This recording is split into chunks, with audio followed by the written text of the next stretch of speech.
ဒုက္ခခန္ဓာဝတန်တာရောကာမဂုဏေဟိတံယုတောတရောဟံမောစနန္ဒာနိစရိတ္တာမိပမောဒယံတန်တာရော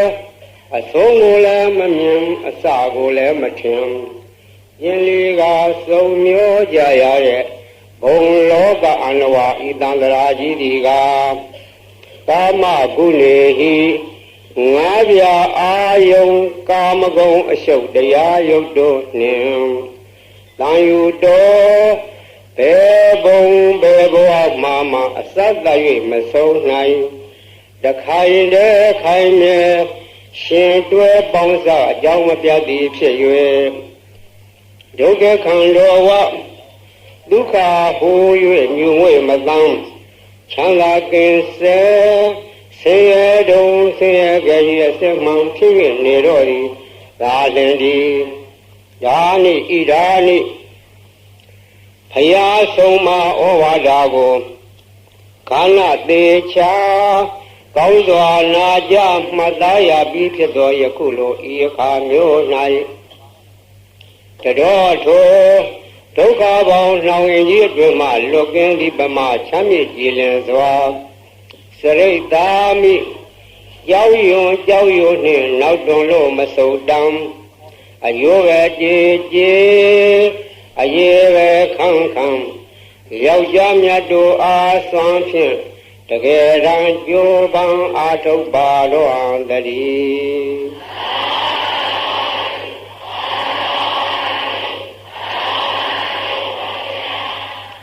တန်တရာ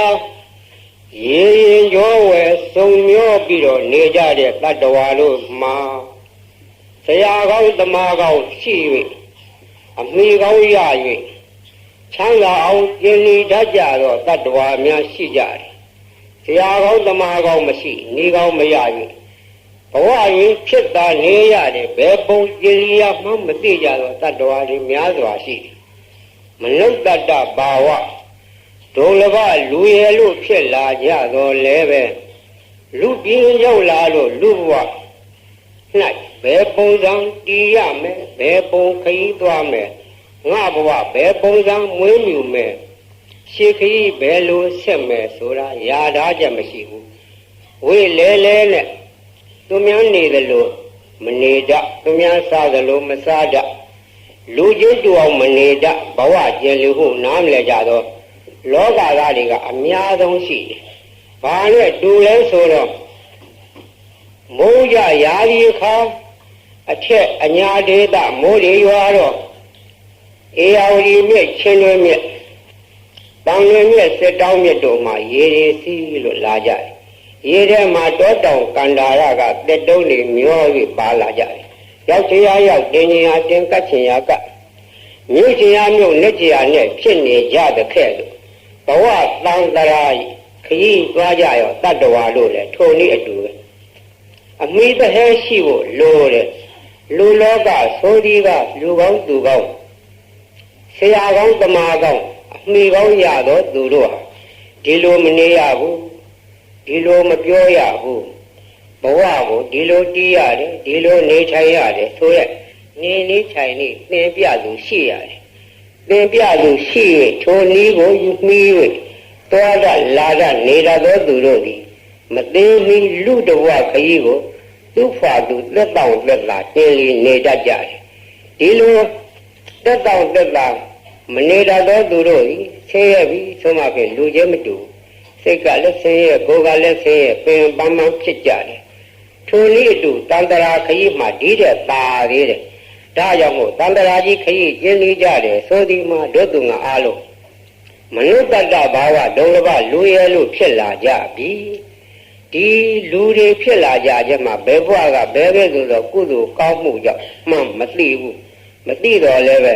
လူလောကကြီးတဲ့ရောက်နေပြီတဲ့ဒါကြောင့်မို့လူလောကကြီးကိုရှောက်ရကြည်တော့အခါသူတော်ကောင်းတို့အမြင်သူတော်ကောင်းတို့အသိသူတော်ကောင်းတို့အကြည်မျိုးနဲ့ကြည်လိုက်တော့အခါချမ်းသာမှုမရှိပါဘူးတဲ့ဆင်းရဲဒုက္ခအတည်ပြီးတော့လောကကြီးထဲမှာပြေးလွှားသွားလာမျောပါနေကြတာဖြစ်တယ်ဒါကြောင့်မို့တန်တာရော အဆုံးကိုလည်းမမြင်အစကိုလည်းမထင်ယင်လီကစုံမျိုးကြရတဲ့ဘုံလောကအနဝဤသံဃာကြီးဒီကတဲ့တို့ဒီဟာဤသံဃာကြီးတဲ့ကျင်းပြီးနေကြတာနှစ်ပေါင်းပရိသေတာကြာလာပြီဘဝပေါင်းများလာပြီကဘာပေါင်းလည်းများလာပြီအေးတွေ့ရမရနိုင်အောင်ဘဝတွေများကြကြပြီးပြီများကြကြပြီးဖြစ်တော်လဲပဲဘယ်ဘုံဘယ်ဘဝကဘယ်ပုံစံနဲ့စခဲ့ကြလဲအစကိုမသိဘူးတဲ့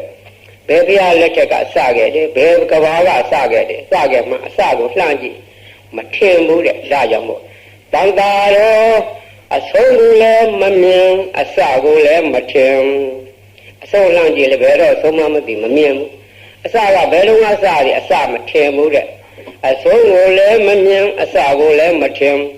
ယင်လီကစုံမျိုးကြရတဲ့ဘုံလောကအနဝဤသံဃာကြီးတွေကလောကကြီးကဘုံလောကကြီးကိုဘုံလောကဆိုတော့သူလည်းဆိုင်တယ်ကိုယ်လည်းဆိုင်တယ်သူလည်းပိုင်တယ်ကိုယ်လည်းပိုင်တယ်သူကလည်းသူနည်းနဲ့သူခံသူကံနဲ့သူအကျိုးမျောခြင်းလိုမျော၍ပါသွားလေလက်ခဲ့လို့ငါလည်းပဲငါနည်းနဲ့ငါဟံငါကံကငါအကျိုးပေးတယ်လို့မျော၍လာနေခြင်းဖြစ်တယ်အဲ့ဒါကိုနားလည်ကြရမယ်အမှန်စင်းတဲ့မှာလောကကြီးကအတီးမြဲခြင်းမရှိဘူးလောကဆိုဒီဟာနေခဲ့သို့လမ်းပြောင်းသွားနေခြင်းဖြစ်တယ်နေသည်အရှိကထွက်၍အနောက်သို့ဝင်သည်မှန်တယ်လူတွေအများသိကြသည်နေသည်အရှိကထွက်၍အနောက်သို့ဝင်သွားတယ်ဒါပဲသိကြတယ်သို့သောနေဟာပုံမှန်မဟုတ်ဘူးလမ်းကြောင်း၃ကြောင်းရှိတယ်အန္တောဝိထိအတွင်းကသွားသောလမ်းကြောင်းမေစေဝိထိအလဲကသွားသောလမ်းကြောင်းဘာဟိရဝိထိအပြင်ဘက်ကသွားသောလမ်းကြောင်းလမ်း၃ကြောင်းပြောင်း၍သွားနေတယ်ဆောင်းရာသီအခါဘာဟိရဝိထိတောင်ဘက်အစွန်းကသွားတယ်မိုးဦးရာသီမိုးရာသီမှာမြေကမြောက်ဘက်အစွန်းကသွားတယ်အဲ့ဒါအန္တောဝိထိခေါ်တယ်အန္တောဆိုဒီမှာမြောက်ဘက်ကမြင့်ဖို့တောင်ရှိတယ်မြင့်ဖို့တောင်ဘက်နေရာမှာချင်းက၍သွားတယ်မေစေဝိထိဆိုဒီမှာတောင်အစွန်းလည်းမကြမြောက်စွန်းလည်းမကြအလဲတဲ့ကသွားတော့လမ်းကြောင်းဒီလမ်းကြောင်း၃ကြောင်းမှာဥဒုသုံးဤပြောင်း၍သွားတယ်အဲ့ဒီလိုနေဒီလမ်းကြောင်းပြောင်း၍သွားတဲ့ခဲ့တော့လူတို့လောက၌ခက်ကာလဆိုဒီကလည်းနေခဲ့တော့လမ်းကြောင်းပြောင်း၍သွားနေပြီတခါဆုတ်ကခက်ကြီးဖြစ်လို့လူတွေအလွန်ကြက်တဲဆုတ်ရနေကြတယ်တခါတက်ကခက်ဖြစ်လို့လူတွေမြင့်မာသာရာနေရတယ်တခါမစ္စည်းမပฏิပဒါအလေအလဆုတ်လွန်ခြင်းလည်းမရှိတက်လွန်ခြင်းလည်းမရှိငြိမ်းမြတဲ့ခဲ့လို့နေရသောခက်ကာလမျိုးလည်းရှိတယ်ဒါဘသူကလုံတဲ့တုံးလုံသူတရားခံဘသူလဲလူတွေစိတ်တွေကလုံကြတာလူတို့စိတ်တွေယုံညံ့လာပြီဆိုရင်ဆုတ်ကကြီးဖြစ်သွားရောလူတို့စိတ်တွေမြင့်မြတ်လာရင်တက်ကဖြစ်သွားရောလူတို့စိတ်တွေကယုတ်မာလွန်လည်းမရှိမြင့်မြတ်လွန်လည်းမရှိအနေထိုင်ညီမျှတဲ့ခဲ့ဆိုတော့အချိန်ပိုင်းမှာလောကကြီးတွေညီမျှตายရွေ့နေတယ်အဲ့ဒီလောကဆိုလူတွေကဖန်တီးတာသံတရာဆိုတာကဘယ်ကစမှမသိဘူးသို့တော့ယနေ့ညဟောမယ့်တရားကသံတရာကျင်လီနည်းကိုတိုးလေးဟောမယ်ဒီနေ့ညတရားကနှစ်ပိုင်းဟောရမယ်မနေ့ညလုံးကကံတရားကိုလူကဖန်တီးလို့ကံတရားပြုပြင်ဖို့ကံတရားရဲ့အချိုးကြကိုကံတရားရဲ့စနစ်တကျအကွက်စစ်စီအကျိုးပေးတာပုံမနေ့ညကဘုံမစိုးနတ်ကြီးဝတ္ထုဟောခဲ့ဒီနေ့ညလူတို့ဟာဆရာကောင်းရှိလို့အသိဉာဏ်ရှိခဲ့တော့ဘဝတက်တော့တက်တာကျင်လီနည်းလွယ်လေးရှိတယ်တက်တော့တက်တာဘဝကျင်လီနည်းပြောဖို့ဟောသွားမယ်မြတ်စွာဘုရားရှင်သက်တော်ထေရှားရှိစဉ်ကရာဇဂိုပြည်၌ဗိမ္ပိတာရမင်းကြီးဆိုဆံတော်မူတယ်မြတ်စွာဘုရားရှင်သက်တော်ထေရှားရှိစဉ်ဝေလူဝံကျောင်းတော်ကြီးရာဇဂိုပြည်၌ရှိခဲ့တယ်ဒီအခါဗိမ္ပိတာရမင်းကြီးရာဇဂိုပြည်၌စိုးစံအုပ်ချုပ်မင်းလို့ရနေတယ်ရာဇဂိုပြည်၌ဗိမ္ပိတာရမင်းကြီးသည်မဂလာတိုင်းကြီးကိုစိုးမိုးအုပ်ချုပ်၍နေခဲ့တယ်သို့သောကံတရားချလို့မင်းကြီးတဲ့ကြော်တက်ဘုံကံကြည့်နေကြတော့ရာဇဂိုပြည်၌တထေးကြီး၅ဦးရှိခဲ့တယ်တထေးကြီး၅ဦးကဇောတိကတထေးမင်းတကတထေးကာကွန်လကာကဝံလိယတထေးပုံလကတထေးဇတိလတထေးကြီး၅ဦးရှိတယ်အဲ့ဒီတထေးကြီး၅ဦးတည်းကိုနေလိုလှလို့တကူတဲ့ကျွန်းလုံးမျှ ထင်ရှားသောတထေကြီးကတော့ဇောတိကတထေကြီးဖြစ်တယ်ဇောတိကတထေကြီးရဲ့ထူးခြားချက်တစ်ခုကိုပြောပြသွားမယ်တန်တရာကျင်လီနီးပြောခြင်းလို့ချမ်းသာကြောင့်ပြောလို့ရမဟုတ်ဘူးတန်တရာကျင်လီတတ်တဲ့ဆိုဒီမှာအလွယ်လေးရဲ့နီးပြီးတော့အလွယ်လေးစီကံနီလန်းကလနာတဲ့နီးပြီးတော့သူနီးတိုင်းလှုပ်သွားရောလမ်းပြီးတော့သူလမ်းလေးလိုက်သွားရောဒါမို့မြတ်စွာဘုရားရှင်လက်ထက်ကထေရှားသောတထေကြီး9ဦးတည်းကဇောတိကတထေကြီးသည်အလွန်ထင်ရှားခဲ့တယ်ဇောတိကတထေကြီးရဲ့ထူးခြားချက်ကိုဘယ်ကဲ့သို့သောကံဖန်တီး၍ဘယ်ပုံစံပြုခဲ့ရသလဲအတိတ်ကအကြောင်းပြောပြမယ်ဇောတိကတထေရဲ့အတိတ်ကဟိုးလွန်ခဲ့သောရှင်းကဘာတစ်ခုနဲ့ဘာလနတိပြည်မှာသူတို့ညီကို2ယောက်ရှိကြတယ်သူတို့ညီကို2ယောက်ကကြွယ်ဝတယ်သူကြွယ်တထေ2မျိုးရှိတယ်သူကြွယ်ဆိုဒီမှာကလေယာမြေတွေလည်းပိုင်တယ်စီးစိမ်ချမ်းသာရှိတယ်အလုတ်ပိုင်လည်းလုံနေတယ်တထေကြီးကဲ့သို့ဂုံတူးပွဲတို့နဲ့မနေဘူးကိုယ်ဖာကိုကြိုးစား၍ကိုယ်ဖာကိုစီးပွားရှား၍အနေအထိုင်အစားတော့လိုလေသေးမရှိပေါ်များတယ်ကျွယ်ဝတယ်အဲ့ဒီသူကိုသူရွယ်လို့ရှင်းစင်တက်ကခေါ်လို့ရှိကြတယ်သာသမီလည်းခြံရလည်းပြည့်စုံတယ်ဘာမှလိုလေသေးမရှိဘူးအလုတ်ကျွဲတယ်များတယ်ကျွဲနွားဆင်မြင့်ယထာပြည့်စုံတယ်အဲ့ဒီလိုကောက်ပဲသီးနှံလေယာချောင်းမြောက်အရာရာခတ်သိမ်းပြည့်စုံသောကြောင့်သူတို့သူကျွဲလို့ခေါ်တယ်ညီကို2ယောက်ရှိတယ်ညီကို2ယောက်စလုံးဟာစိတ်တူသဘောလူရှိကြတယ်သူတို့စိတ်တူသဘောလူရှိသောကြောင့်ညီကို2ယောက်ကဘာလုပ်တယ်လဲဆိုတော့ကြံခင်းကြီးလုပ်ကြတယ်ကျဲပြောင်သောမြေပေါ်နဲ့ကျဲပြောင်သောကြံခင်းကြီးစိုက်ပြပြီးတော့ကြံရည်ဖြစ်ကြံရောက်၍သူတို့အသက်မွေးကြသောဘဝဖြစ်တယ်ထိုခက်ကလူတို့အသက်တန်းကလည်းရှည်ကြတယ်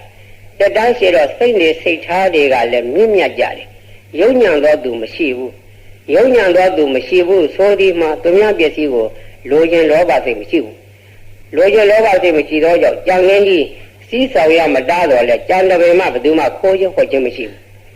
သူပစ္စည်းလို့သိလို့ရှိရင်ဘယ်သူမှမယူဘူးယူခြင်းစိတ်လည်းမရှိကြဘူးရိုးရိုးဖြောင်ဖြောင်စိတ်တွေကတီတီတက်လာနေကြတယ်အဲ့လိုခင်မျိုးရှိသေးတယ်လူတွေရဲ့စိတ်ထားတွေဖြူစင်သောကြောင့်ဖြောင့်မတ်သောကြောင့်ခိုးယူခြင်းကောက်ကျက်ခြင်းစင်လဲခြင်းမတရားသဖြင့်ယူခြင်းမရှိသောကြောင့်လူတို့ရဲ့ကံတရားထူးခြားသောကြံမင်းတွေကထူးကြတယ်ထိုခက်ထိုခါကလူတို့စိတ်တွေဖြူစင်ဖြောင့်မတ်သောကြောင့်ကြံပင်ကကြံပင်ကြံခင်းအားလုံးအစစ်မရှိဘူးကြားတယ်ကြံမင်းတွေကတဖြိုးညီရှိကြတယ်တဖြိုးညီရှိကြသောကြောင့်ကြံခင်းကကြံတစ်ချောင်းကိုခုတ်ယူ၍ကြံဤတောက်သုံးလိုတပဆိုးလင်းကြံကြောင်းဖြတ်လိုက်ရုံနဲ့အရေးကညှက်မယူရဘူးသူ့ဘာသူအရေးအလိုလိုဆွက်ကြတယ်ဒီလောက်ထိအောင်လူတို့စေရနာကောင်းတော့ကံတရားကအလိုလိုဖန်တီးလာတယ်ကြံလီအဆက်မရှိဘူးဒီကြံကြောင်းတစ်ခုဖြတ်ပြီးတော့အရေးယူသွားမယ်ဆိုလို့ရှိရင်အရေးထွက်မကြအောင်ကြံထိတ်ကိုဟိုဘက်ဒီဘက်ထိတ်ကိုဖက်နဲ့လုံအောင်စီးရတယ်စီးယူမှရတယ်တနေ့တော့အခါညီကကြံရင်းဆောင်ရာကနေပြီးတော့အလုတ်ကျွဲများကိုထားခဲ့ကြံနှစ်ချောင်းကိုဖြတ်ပြီးတော့ယူသွားတယ်တခုကအကိုကြီးအတွက်တခုကသူ့အတွက်ဆိုပြီးတော့ညီကကြံနှစ်ချောင်းဖြတ်ကြံထိတ်ကအရေးတွေထွက်စီးမကြအောင်ဖက်နဲ့စီးပြီးတော့ပကုံးပေါ်တင်း၍ထမ်းသွားတယ်ဒီအခါဟိမဝန္တာ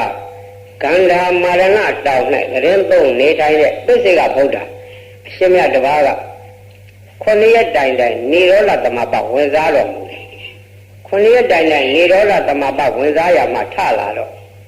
နေရောလသမပထသောပုဂ္ဂိုလ်ယဟန္တာပိစိကဗုဒ္ဓအနာဂံပုဂ္ဂိုလ်ဒီပုဂ္ဂိုလ်များကိုလှူရလို့ရှိရင်ချက်ချင်းနေချင်းညချင်းထအကျိုးပေးတယ်သူအကျိုးပေးမှသိတော့ယနေ့ငါဘယ်သူ့ကိုချီးမြှောက်ရပါမလဲဘယ်သူ့ရဲ့အလှူဝတ္ထုကိုစစွာကိုလှူခံရပါမလဲလို့ပိစိကဗုဒ္ဓအရှင်မြတ်ကသူတော်ကောင်းပြီးသူတစ်ပါးကိုချီးမြှောက်လို့သောစေရနာနဲ့ကောင်းငယ်ခရီးကကြွလာကောင်းငယ်ခရီးကကြွလာတော့ထိုးယောက်ျားကျန်တဲ့ချောင်းထမ်း၍သွားနေတာကိုမြင်တော့မြေပြင်လို့ဆင်းသက်လာဆင်းသက်လို့ရှေ့ရတော့အရှင်ကောင်းအရှင်မြတ်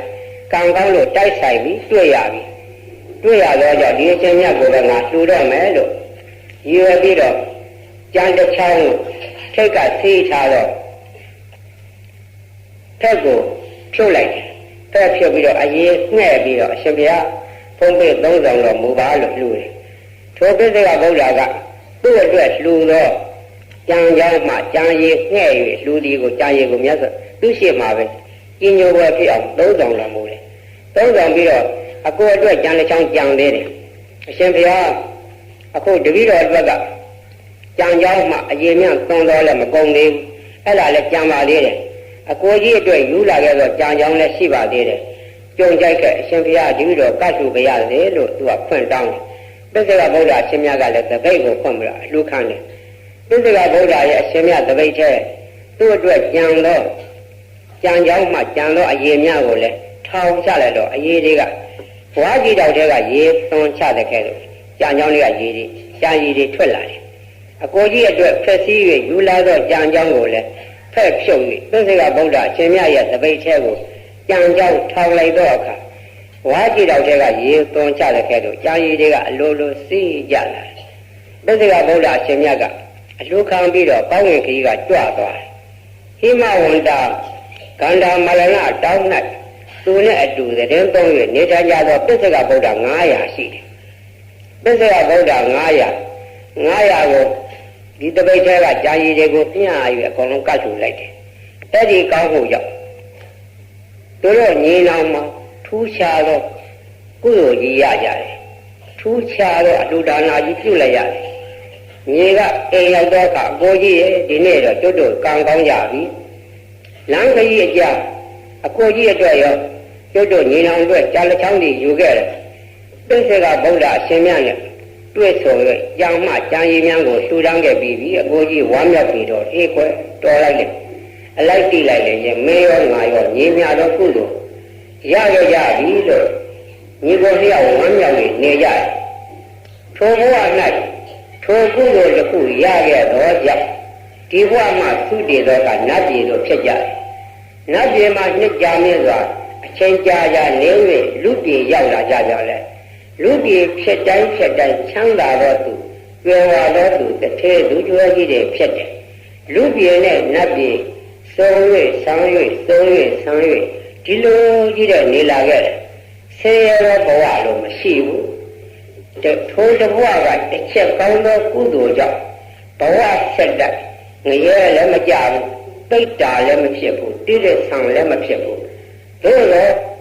သူတို့ဖြစ်ရဘဝလည်းနဲ့မကောင်းဘူးတတ္တဝါတဲ့တပ်ဖြတ်ခြင်းမရှိဘူးသူများဥစ္စာခိုးရမရှိဘူးမဟုတ်မှန်လို့စကားလောက်ကြမပြောဘူးသေးရဲ့မတောက်ဘူးသူသားအိယာမပြတ်မှားဘူးဆိုတဲ့ကံကလည်းလုံကျုံတယ်လုံကျုံမှုကြောင့်ဘဝဆက်တိုင်းလူပြင်းနဲ့နတ်ပြည်စိုးလို့ဆန်းလို့ဆုံးလို့ဆန်းလို့ချမ်းသာတဲ့ဘဝကြီးတဲ့ဖြစ်ကြရတယ်လူလောကဆင်းရဲတယ်ဆိုတော့မှသူတို့မသိဘူးသူများကဆင်းရဲတာတွေတော့မြင်ရတယ်သူတို့ကိုယ်တိုင်ဆင်းရဲတယ်ပင်ပန်းတယ်လို့ဘယ်တော့မှမရှိဘူးတတ္တဝါအသက်တပ်ဖြတ်ခြင်းမရှိတော့ရောသူတို့ကိုယ်ခန္ဓာနဲ့ဖြစ်ရဘဝတိုင်းယောဂအနာမရှိဘူးဘာယောဂမှခံစားရခြင်းသို့တော်ဘာမရှိကြဘူးတဲ့အဲ့ဒါလည်းတတိချက်ကြအနာယောဂများတယ်ဆိုဒီမှာအလိုလိုဖြစ်တာမဟုတ်ကံတရားကဖန်တီးတာတတ္တဝါတွေကိုတပ်ဖြတ်ခြင်းသူများကိုနာကျင်အောင်လုပ်ခြင်းအဲ့ဒီလိုမကောင်းဖို့ကြောင့်မိမိရဲ့ခန္ဓာကိုယ်ကိုမကြောက်မာခြင်းအနာယောဂဖြစ်ခြင်းဒါတွေခံစားရတယ်ဒီဟာကိုလည်းနားလည်ရမယ်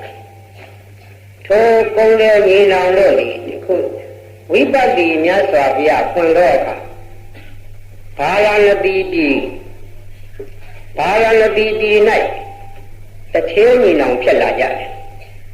တထေးသို့မဟုတ်သူကျွဲညီနောင်ဖြစ်လာကြတယ်ဝိပဿနာမြတ်စွာဘုရားဖွင့်တော်မူသောအခါဘာလနတိမဟုတ်ဗန္ဓုမတိပြည်ဘာလနတိပြည်ကယံပယံကဗန္ဓုမတိပြည်လို့အမည်ပြောင်းတတ်တယ်ကြာမင်းကြီးဆက်ခဲ့တဲ့သူကျွဲဘဝလုံးကဘာလနတိပြည်ဖြစ်ကြတယ်ဝိပဿနာမြတ်စွာဘုရားဖွင့်တော်မူသောအခါထိုကုံတဲ့သူကျွဲညီနောင်ကဗန္ဓုမတိပြည်ကြီးမှာကျွဲဝချမ်းသာတော့တခေညီနောင်ပဲဖြစ်ကြတယ်တနေ့သောအခါဝိပဿနာမြတ်စွာဘုရားရှင်သန်သွား၍တရားနာကြဝိပဿနာမြတ်စွာဘုရားဟောကြားတော်မူသောတရားတော်ကိုကြားနာ၍နေစဉ်တို့အကိုကြီးရဲ့နာမည်ကမဟာသေနညီရဲ့နာမည်ကအပရာဇိတအကိုကြီးမဟာသေနက မြတ်စွာဘုရားဟောကြားတော်မူသောတရားတော်ကိုသက်ဝင်၍အလွန်ကြည်ညိုခြင်းဖြစ်လာတယ်အလွန်ကြည်ညိုခြင်းဖြစ်လာတော့တရားနာနေစဉ်မှာသူစိတ်ကြီးပြောင်းသွားတယ်ငါတော့အိမ်ပြန်၍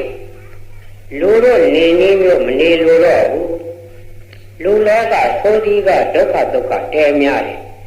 များတော့အမှုကိစ္စတွေရှိပြီးတော့ကောင်းဆုံးချမ်းသာတယ်နည်းတယ်မြတ်စွာဘုရားထံဝင်၍ယဟန်ပြု၍သူတော်ကောင်းအနေမျိုးနေရရင်ချမ်းသာမယ်ဒီစိတ်ကြောဝင်စားလာတယ်ဝင်စားလာတာနဲ့မြတ်စွာဘုရားတရားဟောကြား၍ဆုံးသောအခါဝိပဿနာမြတ်စွာဘုရားထံချင်းကပ်ပြီးတော့လျှောက်တယ်မြတ်စွာဘုရားတပည့်တော်လူလောကမှာထွက်မြောက်၍မြတ်စွာဘုရားသာသနာတော်ဝင်၍ယဟန်ပြုပြရသည်ယဟန်ပြုခွင့်ပေးတော်မူပါလို့တောင်းပါတယ်ဒီတော့မြတ်စွာဘုရားရှင်တို့ကမေးမြန်းရိုးထုံးစံအတိုင်းကောင်းပြီတို့တော့အသက်မှာခွင့်ပန်စရာများရှိသေးသလားလို့မေးတော့တန်ရောစဉ်ဆိုရင်ညီကြောက်ရှိပါတယ်ဒါဖြင့်ညီထံကခွင့်ပန်ကြည့်အောင်ညီထံခွင့်ပန်ကြည့်အောင်ဆိုတော့ညီဒီသွားပြောတယ်အိမ်ရောက်ကြငါညီငါတော့အိမ်ပြန်မနေလို့တော့ဘူးငါအိမ်မှာရှိတဲ့စည်းစိမ်ချမ်းသာတွေအကုန်လုံးငါညီပဲ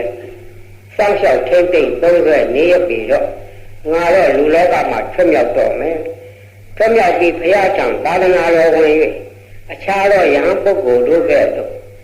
သပ္ပကဘာတော့တကုနောဝိယအတိုင်းသာလည်းဝန်ရှိသောငှက်ကဲ့သို့ပေါ်ပါစွာနေတော့မယ်လို့ညီကိုဖွက်တောင်းတယ်ညီကအကိုကြီးရဲ့စဉ်းစားပါဦးတစ်ကြိမ်နှစ်ကြိမ်သုံးကြိမ်အကိုကြီးစဉ်းစားပြီးပြီငါဒီလူလောကကိုမပြောတော့ဘူးအိမ်ပြန်နေလို့လည်းပျော်မွေ့တော့မှမဟုတ်တော့ဘူးလူလောကရဲ့အနေမျိုးကလည်းငါဘယ်တော့မှမနေလို့တော့ဘူးမြတ်စွာဘုရားတရားချံချင်းကပ်၍မြတ်စွာဘုရားတရားနာပြီးတဲ့ကငါရဲ့စိတ်နှလုံးကြီးအေးချမ်းရာလို့ကရှင်းရှုသွားနေပြီငါရဲ့စိတ်အစဉ်ဟာလည်းအရင်တုန်းကကဲ့သို့ပုထုဇဉ်စိတ်မျိုးတွေခေါင်းပါသွားပြီလို့ပြောတော့ကိုကြီးရဲ့အကိုကြီးစိတ်ကဖြူစင်သောအဖြစ်ပောတ္တစခယူတဲ့ကဲ့သို့ဖြူစင်သောစိတ်အစဉ်ရှိ၍ညံ့နွမ်းသောလူလောက၌မနေလိုတော့ဆိုရတော့အကိုကြီးကိုကျွန်တော်မချုပ်ချယ်ပါဘူးမတားမြစ်ပါဘူးအကိုကြီးစိတ်ကြက်နိုင်တက်တယ်လို့လွတ်လပ်ရမ်းပြုနိုင်ပါရဲ့လို့ညီကဖွင့်ပေးလိုက်တယ်ညီကဖွင့်ပေးတော့အကိုကြီးကမြတ်စွာဘုရားထံရမ်းပြုတယ်ရမ်းပြုပြီးလို့နေ့စဉ်ဘုရားထံချစ်ကပ်သူများနေသူတပိတ်ဖြင့်ဆုံးခံစား၍ရမ်းတရားနဲ့နေ၍နေ့စဉ်မြတ်စွာဘုရားကရှိခိုး၍အခြားသောယဟန်ဘာသာတော်တို့နဲ့အပေါင်းပေါ်ပြု၍တရားတော်ကိုနာကြား၍နေလာခဲ့ရမကြာမီအာတော်လေးပါပုံခန်း၍အရဟတပေါ်လို့တည်သွားတယ်ရဟန္တာပုဂ္ဂိုလ်ကြီးဖြစ်သွားတယ်ရဟန္တာပုဂ္ဂိုလ်ကြီးဖြစ်သွားတဲ့အကြောင်းကိုမြေကသိတယ်ငါတော့လူလောကဘယ်တော့မှမပြန်တော့ဘူးဘဝတို့ကိုလည်းဒီဘဝကပေါ်၍နောက်ဘဝမနေတော့ဘူးလို့ဆိုတဲ့စကားပြောတယ်ဒီဘဝကနောက်ဆုံးဘဝပဲလို့ပြောပြီးထောက်တော့အပြင်မြေကသိတယ်အကိုကြီးကရဟန္တာဖြစ်သွားပြီလောကခတ်သိဒုက္ခငြိမ်းသွားပြီသိတော့သူကပြောတယ်အကိုကြီးရဲ့အကိုကြီးမှာတော့ဘဝနောက်ခံပါရမီရှိခဲ့လို့သံဃာဝတ္တခမှာလွတ်မြောက်ခဲ့ပြီလောကသုံးပါးမှာထွက်မြောက်သွားပြီညီမှာတော့ကာမဂုဏ်အနှောင်ဖွဲ့ထဲမှာကြံရက်ပါသေးတယ်ကာမဂုဏ်အနှောင်ဖွဲ့ထဲကနေပြီးတော့ယနေ့မထွက်မြောက်နိုင်သေးတော့လဲနောက်တစ်ချိန်သောအခါလောကဝတ္တခမှာလွတ်မြောက်နိုင်အောင်ဘဝ300ဘုံ3ပါးဓမ္မထွတ်မြောက်နိုင်အောင်ကုသိုလ်ကောင်းမှုပြုပြရစေကုသိုလ်ကောင်းမှုပြုခြင်းပါတယ်အတုမရှိတော့ဘုရားရှင်တို့ရဲ့သာသနာဘုရားရှင်တို့ကိုဖုတွေ့ရသောအချိန်မြတ်စွာဘုရားရဲ့တပိဋကသံဃာတော်ကြီးထင်ရှားရှိနေသောအချိန်မှာအလှူတန်းပြုခြင်းဒီကောင်းသောအချိန်ဖြစ်ပါတယ်ကျွန်တော်တို့မှာလည်းစိစိမ်ချမ်းသာလည်းပြည့်စုံလုံလောက်ပါတယ်ဒီတော့အလှူဒါနပြု၍နောင်သောအခါလောကမှာထွက်မြောက်ရန်အတွက်ပြုလိုပါတယ်ဘယ်ကဲ့သို့သောကုသိုလ်ကောင်းမှုပြုရင်အသစ်တော်ဆုံးဖြစ်မလဲဆိုတာနောင်တော်မဟာသေနကြီးကညွှန်ကြားပေးပါလို့ဒီအပရာဇိတကတောင်းဆိုတယ်ဒီတော့အကိုကြီးက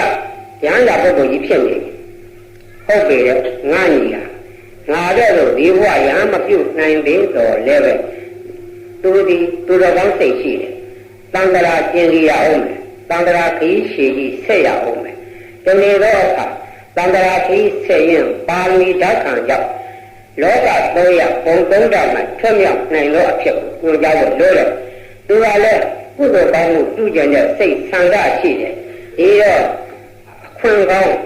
ကြုံကြိုက်ခိုက်ကောင်းသောအလိုတစ်ခုကိုညွှန်ကြားမယ်အကိုကြီးမဟာသေနမထီကညီကိုညွှန်ကြားတယ်ငါညီအခုချိန်မှာအမြတ်ဆုံးလို့ယူဆရတယ်ကုသိုလ်ကောင်းမှုကတော့မြတ်စွာဘုရားအမြဲတရင်300ကန္တာကုတိတိုက်ကြီးဆောက်လုပ်ပြီးတော့လူပါရှင်းကသူတော်ကောင်းပုဂ္ဂိုလ်ကြီးပေါ်များလို့မြတ်စွာဘုရားရှင်သက်တော်ချင်းချရှိတဲ့အခါကတထဲရင်သူကျွယ်ဒီစေနာရှင်တွေကလည်းပေါ်ကြတော့မြတ်စွာဘုရားရှင်အခြားအမြဲတရင်300ကန္တာကုတိတိုက်ရှိတော်လည်းပဲနောက်ထပ်တွတ်တော်သောနေရာ၌မြတ်စွာဘုရားကြောင်းလဲ၍တရင်3တော်မူနိုင်ရင်ကန္တာကုတိတိုက်တစ်ခုဆောက်လို့သူရစေလို့ဖွင့်တောင်းတော့မြတ်စွာဘုရားဖွင့်ပေးတယ်တွတ်တော်သောနေရာကျောင်းတော်အတွင်းသတ်မှတ်ပြီးတော့ကန္တာကုတိတိုက်တစ်ခုဆောက်လုပ်တယ်ကန္တာကုတိတိုက်ကြီးကိုအသင့်တော်ဆုံးအစေရောကောင်းဆုံးမြတ်စွာဘုရားနေရန်တရင်300သက်တောင်သက်သာရှိအောင်ကောင်းတဲ့ကောင်းအောင်ပိတုကာလို့နဲ့ဖန်တီးပြီးတော့ဆောက်လုပ်တယ်ဆောက်လို့ပြင်းမြောက်တော့အခါကျောင်းရေသက်ချဘွယ်ကြီးပြုတ်တယ်ကျောင်းရေသက်ချဘွယ်ကန္တာကုတိတိုက်ရေသက်ချဘွယ်ကြီးပြုတ်တော့အခါသူရဲ့စေရနာတွေကဘယ်လောက်ထက်မြက်တယ်လဲဆိုတော့ကန္တာကုတိတိုက်အတွင်းမြတ်စွာဘုရားဖူးမြင်ဖို့လူတူလေးပါးပြိတ္တတွေလာကြမယ်လာကြတော့ပြိတ္တတွေအောက်ကိုခဲထားတာကဖြာမဟုတ်ဘူးရိုင်းမဟုတ်ဘူးပင်ပြူးမဟုတ်ပေါ်ရောမဟုတ်ယရနာတွေခင်းထားတဲ့ယရနာကဘာတွေလဲဆိုတော့ရွှေတွေကိုအတုံးငယ်ဖြတ်ပြီးတော့အောက်ကကျဲချခင်းတယ်အဲ့ဒီငွေတွေလည်းအတုံးလိုက်အဖြတ်လိုက်ငွေတွေကိုလည်းကျဲခင်းထားတယ်ရွှေပြတ်တွေရွှေတုံးတွေရွှေခဲတွေဒါတွေကလူတွေနင်းသွားတော့ကလည်းလူများကိုခြေတော့စူးခြင်းတစိုးတရားထိကြခြင်းမရှိအောင်ပြောင်းလဲ၍ချောမွေ့၍နေအောင်တတ်ကျွမ်းသောပဒိန်တို့ဖြင့်ပဒိန်လက်ရာတို့ဖြင့်ပြုလုပ်ထားသောရွှေတုံးရွှေခဲငွေတုံးတွေခင်းတာတယ်ဘလောက်ထူထပ်တယ်လဲဆိုရင်အောက်ကကျမ်းပြင်ကိုငါခြေပွားချ၍နေခဲ့တော့လူတစ်ယောက်ရဲ့ဒုစက်မျိုးလောက်မျှအထိဒီလောက်တော့အပြည့်ခင်းတာတယ်ခင်းတာတော့ပုထုဇဉ်ဆိုသည်ကျောင်းရည်ရတနာမြင်တော့လိုချင်ကြတယ်ရွှေတုံးငွေတုံးတွေကိုလည်းကောက်ယူခြင်းရတယ်ကောက်ယူခြင်းတော့မြတ်စွာဘုရားရှင်ကထိုစေရနာရှင်ကန္တာကုတိတိုက်ကျောင်းလက်ကအပရာဇိတကိုပြောတယ်တဲ့ရဲ့အလှူကမြတ်ပါတယ်သို့တော့ပုထုဇဉ်တို့စိတ်ကိုစိတ်ကစားစေတယ်လူတို့မြည်သည်မလိုချင်ဘူးဆိုတဲ့လူတဲ့မြင်ရင်လိုချင်တတ်သောစိတ်ရှိသူကများတယ်တဲ့ရဲ့ယရနာတွေယူသွားတဲ့တော့အန္တရာယ်ရှိတယ်ဒီတော့ငါရဲ့ကန္တာကုတိတိုက်၄ဘက်မှာလာတော့ဥဒ္ဒထလို့တရားနာရအပေါက်၄ခုမှအစောက်ကြတော့ထားမှဖြစ်မှာရိုးရိုးတရားနာတော့သူဘုရားခိုးရန်လာတော့သူရဲ့အပြင်းခိုးသေးတာမြဆိုတဲ့မကောင်းရုံမှာတော့လူဆိုလူမိုက်တွေကလည်းရှိတတ်သေးတယ်အဲ့ဒီကဲတော့အန္တရာယ်မရှိကြသေးခြင်းအကျိုးကသူတို့လည်းမကောင်းခြင်းဒုက္ခအကျိုးမဖြစ်စေခြင်းအကျိုးကအစောက်ကြတော့ထားမှဖြစ်မယ်လို့မြတ်စွာဘုရားအမိန့်ရှိတယ်ဒီတော့မြတ်စွာဘုရားအမိန့်ရှိတဲ့အတိုင်းတကား၄ပေါက်၄မျက်နှာကယောက်ျားတွေသာမာတော့ယောက်ျားတွေကိုလာကပေးရိက္ခာပေးပြီးတော့အစောင့်ထားရတယ်အစောင့်တွေထားတော့လည်းပဲခွင့်ပြုချက်ရှိသေးတယ်မြတ်စွာဘုရားကတရားနာလာတော့သူများမြတ်စွာဘုရားရှင်ဖူးမြော်ဖို့လာတော့သူများဒီကန္တာကုတိတိုက်ဝင်၍ဖူးမြော်နိုင်တဲ့ဘုရားဖူးတဲ့တရားနာခြင်းအောက်မှကျဲချထားတော့လိုချင်သောအရာကိုလက်ဖြင့်ယူဆောင်သွားနိုင်တယ်လက်ကပုံရဲ့အဆိုးခပိုက်ဖြင့်ယူသွားခြင်းတောင်းတဲ့ချက်သွားခြင်းကိုယ်ခွက်ချက်သွားခြင်းဒီလိုလူကိုယ်ကတားမြစ်ပါတဲ့သူ့လက်တကုတ်တော့ယူနိုင်တယ်မြယူသွားတာဒီခွက်ပြုထားတယ်ဒါမှမဟုတ်တရားဆောင်တွေကဘုရားမူလာရတော့သူတို့ဒီလက်နဲ့ယူသွားသူများသူမှမတားမြစ်တောင်းတဲ့ချက်သွားရင်တော့တားမြစ်တယ်အိုးတဲ့ချက်သွားတားမြစ်တယ်လူဆိုဒီကလူလောကဆိုဒီကစိတ်ထအမျိုးမျိုးရှိတယ် လောဘလို့မာနလို့ဆိုတာကဘယ်ခက်ဘယ်ခါမှထိမ့်သိမ်းလို့မရဘူးတချို့ကမြတ်စွာဘုရားကလူဝဲတန်းဝဲဆိုပြီးတော့တောင်းနဲ့ပိုးနဲ့ခွက်နဲ့လာကြပြီးတော့ညင်နဲ့အပြန်ကြတော့ယရနာလေးကောက်ထည့်သွားတဲ့လူတွေကရှိသေးတယ်ကိုခက်ကနော်ခုခက်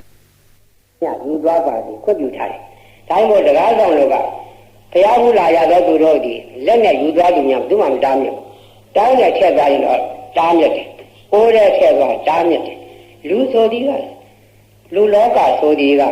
စိတ်ချအမျိုးမျိုးရှိတယ်လောဘလို့မာနလို့ဆိုတာကဘယ်ခက်ဘယ်ခါမှထိမ့်သိမ်းလို့မရဘူးတချို့ကမြတ်စွာဘုရားကလူဝဲတန်းဝဲဆိုပြီးတော့တောင်းနဲ့ပိုးနဲ့ခွက်နဲ့လာကြပြီးတော့ညံနဲ့အပြန်ကြတော့ယရနာလေးကောက်ထည့်သွားတဲ့လူတွေကရှိသေးတယ်ဟိုခက်ကနော်ခုခက်ညာတာဆုံးမှာအဲ့ဒီတော့တန်းမြတ်တဲ့လေးဘက်ကစောင့်ကြတော့ယောက်ျားများကတထေးရဲ့ကျောင်းတကာရဲ့ခွင့်ပြုချက်အရလက်တကုတ်ယူသွားတဲ့အရာဝတ္ထုများကိုမတားမြတ်ပါနဲ့ယူကြပါစေအစိုးခပတ်ကြီးနဲ့ထည့်သွားတာလို့အိတ်ထောင်နဲ့ထည့်သွားတာတောင်းနဲ့ထည့်သွားတာအိုးနဲ့ထည့်သွားတာကိုသာရင်တားမြတ်ပါလို့ဆိုတော့အဲ့ဒါကြီးတော့မယူရဘူးဗရမ ्या ကြီးယရနာလေးကဘလောက်များတယ်လဲဆိုတော့ဇီးသီးလုံးကရှိသောဗရမ ्या တွေကအပြည့်ကြီးချထားတယ်တဖြည်းဖြည်းနဲ့ကြီးလာပြီးတော့သီးသီးလုံးကရှိတယ်အုပ်ရှက်သီးကရှိတယ်အဲ့လောက်ရှိတော့ဗရမ ्या တွေလည်းရှိတယ်အယောင်ကြီးဖိတ်ဖိတ်တောက်ဒီတော့မှအထူးခြားဆုံးတော့ဗရမ ्या ကြီးတစ်လုံးထားတယ်ဗရမ ्या ကြီးကတခွားသီးလောက်ရှိတယ်တခွားသီးလောက်ရှိလို့အယောင်လေးကအလွန်တောက်ပြောင်တယ်တောက်ပြောင်တော့တခွားလောက်ရှိတဲ့ဗရမ ्या ကြီးကိုဘယ်နေရာမှာထားလဲဆိုတော့မြတ်စွာဘုရားတရားပလင်ပေါ်ထိုင်တော့အခါမြတ်စွာဘုရားရဲ့ရွှေမျက်နှာတော်နဲ့တဲ့တဲ့အယောင်ဟတ်သောနေရာမှာဗရမ ्या ကြီးကထားတယ်မြတ်စွာဘုရားမျက်နှာတော်နဲ့အယောင်ဟတ်သောနေရာဆိုတော့မြတ်စွာဘုရားထိုင်တော်မူတဲ့ပလင်တော်နဲ့မနီးမဝေးမှာထားတယ်တခွားသီးကရှိတယ်ဒီဗရမ ्या ကြီးကမြတ်စွာဘုရားပလင်တော်ထိုင်ပြီးဆိုမှဗရမ ्या ကြီးရဲ့အယောင်ဟတ်တော့မြတ်စွာဘုရားရဲ့ပဂတိတော်ယုံကြည်တော်နဲ့ရောရှက်နေတော့အလူကြီးညိုဝဲကောင်းတယ်လူအများပေါ်၍ကြီးညိုခြင်းကိုဖြစ်စေအဲ့ဒါကိုကြည့်၍ကျောင်းတကာဖြစ်သောအပရာဇိတနေ့စဉ်လာ၍မြတ်စွာဘုရားဖုံးမြင်တယ်သူရဲ့အခွားကြီးလောက်ရှိတဲ့ဗရမ ्या ကြီးကိုလည်းအချိန်ပြည့်ရှိတာကိုကြည့်တယ်အဲ့လိုပဲနေ့စဉ်သူရဲ့အလှူကိုပီတိသောမနတာဖြစ်၍ဝမ်းမြောက်၍နေတယ်အချိန်နဲ့ကြားလာတော့တနေ့တည်း၌ဗရမ ्या ကြီးပျောက်သွားတယ်မြတ်စွာဘုရားကူးမြော်တော့ကမြတ်စွာဘုရားမျက်နှာဗရမ ्या ကဟတ်သောအရှိန်အယောင်မရှိတာကိုတွေ့ရ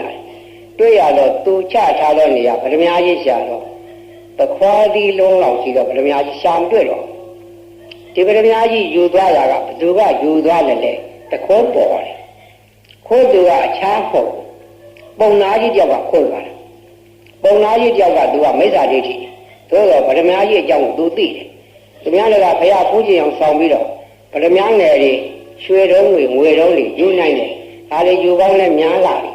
နောက်ဆုံးတော့သူလောဘကပိုကြီးလာပြီးတော့တခွားကြီးလောက်ရှိတော့ဗရမ ्या ကြီးကိုငါရအောင်ယူမယ်ဟူသောရည်ရွယ်ချက်နဲ့ဒီနေ့တော့မြတ်စွာဘုရားကြီးညိုလှစွာတော့အသွင်ဟန်ဖြင့်မြတ်စွာဘုရားနဲ့မနီးမွေးဗရမ ्या ကြီးချထားတဲ့နေရာမှာမြဲမြံစွာထိုင်နေတယ်မြတ်စွာဘုရားရှိခိုးလို့နေတယ်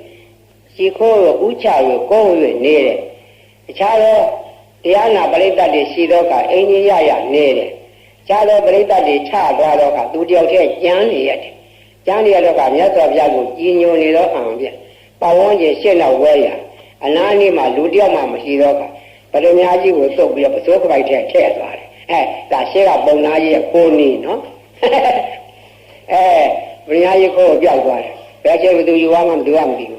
မသိဝတာခိုးသွားတော့တကားဘက်ကဆိုင်စောင့်ကြကြတော့ယောက်ျားတွေလည်းမမြင်လိုက်ဘူးဗရမ ्या ကြီးပြောက်သွားကျောင်းတကာကသူထားတော့သခွားလေးလောက်ရှိတော့ဗရမ ्या ကြီးပြောက်သွားတာမြင်ရတော့စိတ်ထဲမကောင်းကြလာမြတ်စွာဘုရားမျက်နှာတော့အလွန်ကြီးညိုပဲကောင်းတော့အယောင်အဆင့်တွေလည်းမမြင်ရတော့ဘူးရောင်ကြီးတော်သက်သက်သာရှိတော့တယ်ဗရမ ्या ဟာတော့အယောင်မရှိတော့ဘူးလို့စိတ်မကြည်မသာဖြစ်တယ်စိတ်မကြည်မသာဖြစ်တာကိုနောက်တော့မြတ်စွာဘုရားကသိတယ်သူကလည်းမြတ်စွာဘုရားဖွင့်အားရလျှောက်တယ်တပည့်တော်ဘုရားလူအများတွေကိုလက်နဲ့ဖြင့်တကုတ် ကိုယ်ကျတော့ကိုယ်လူသွားပါသေးလို့ရွှေတုံးနေငွေတုံးနေထားပါတယ်ဗရမ ्या နဲ့ကြောက်ရမျိုးစုံလည်းထားပါတယ်ဒါတွေယူနိုင်ပါတယ်တခွားကြီးကရှိတော့မြတ်စွာဘုရားမျက်နှာတော်အယောင်ပိုတောက်ပြောင်စေခြင်းအကျိုးမှာထားတော့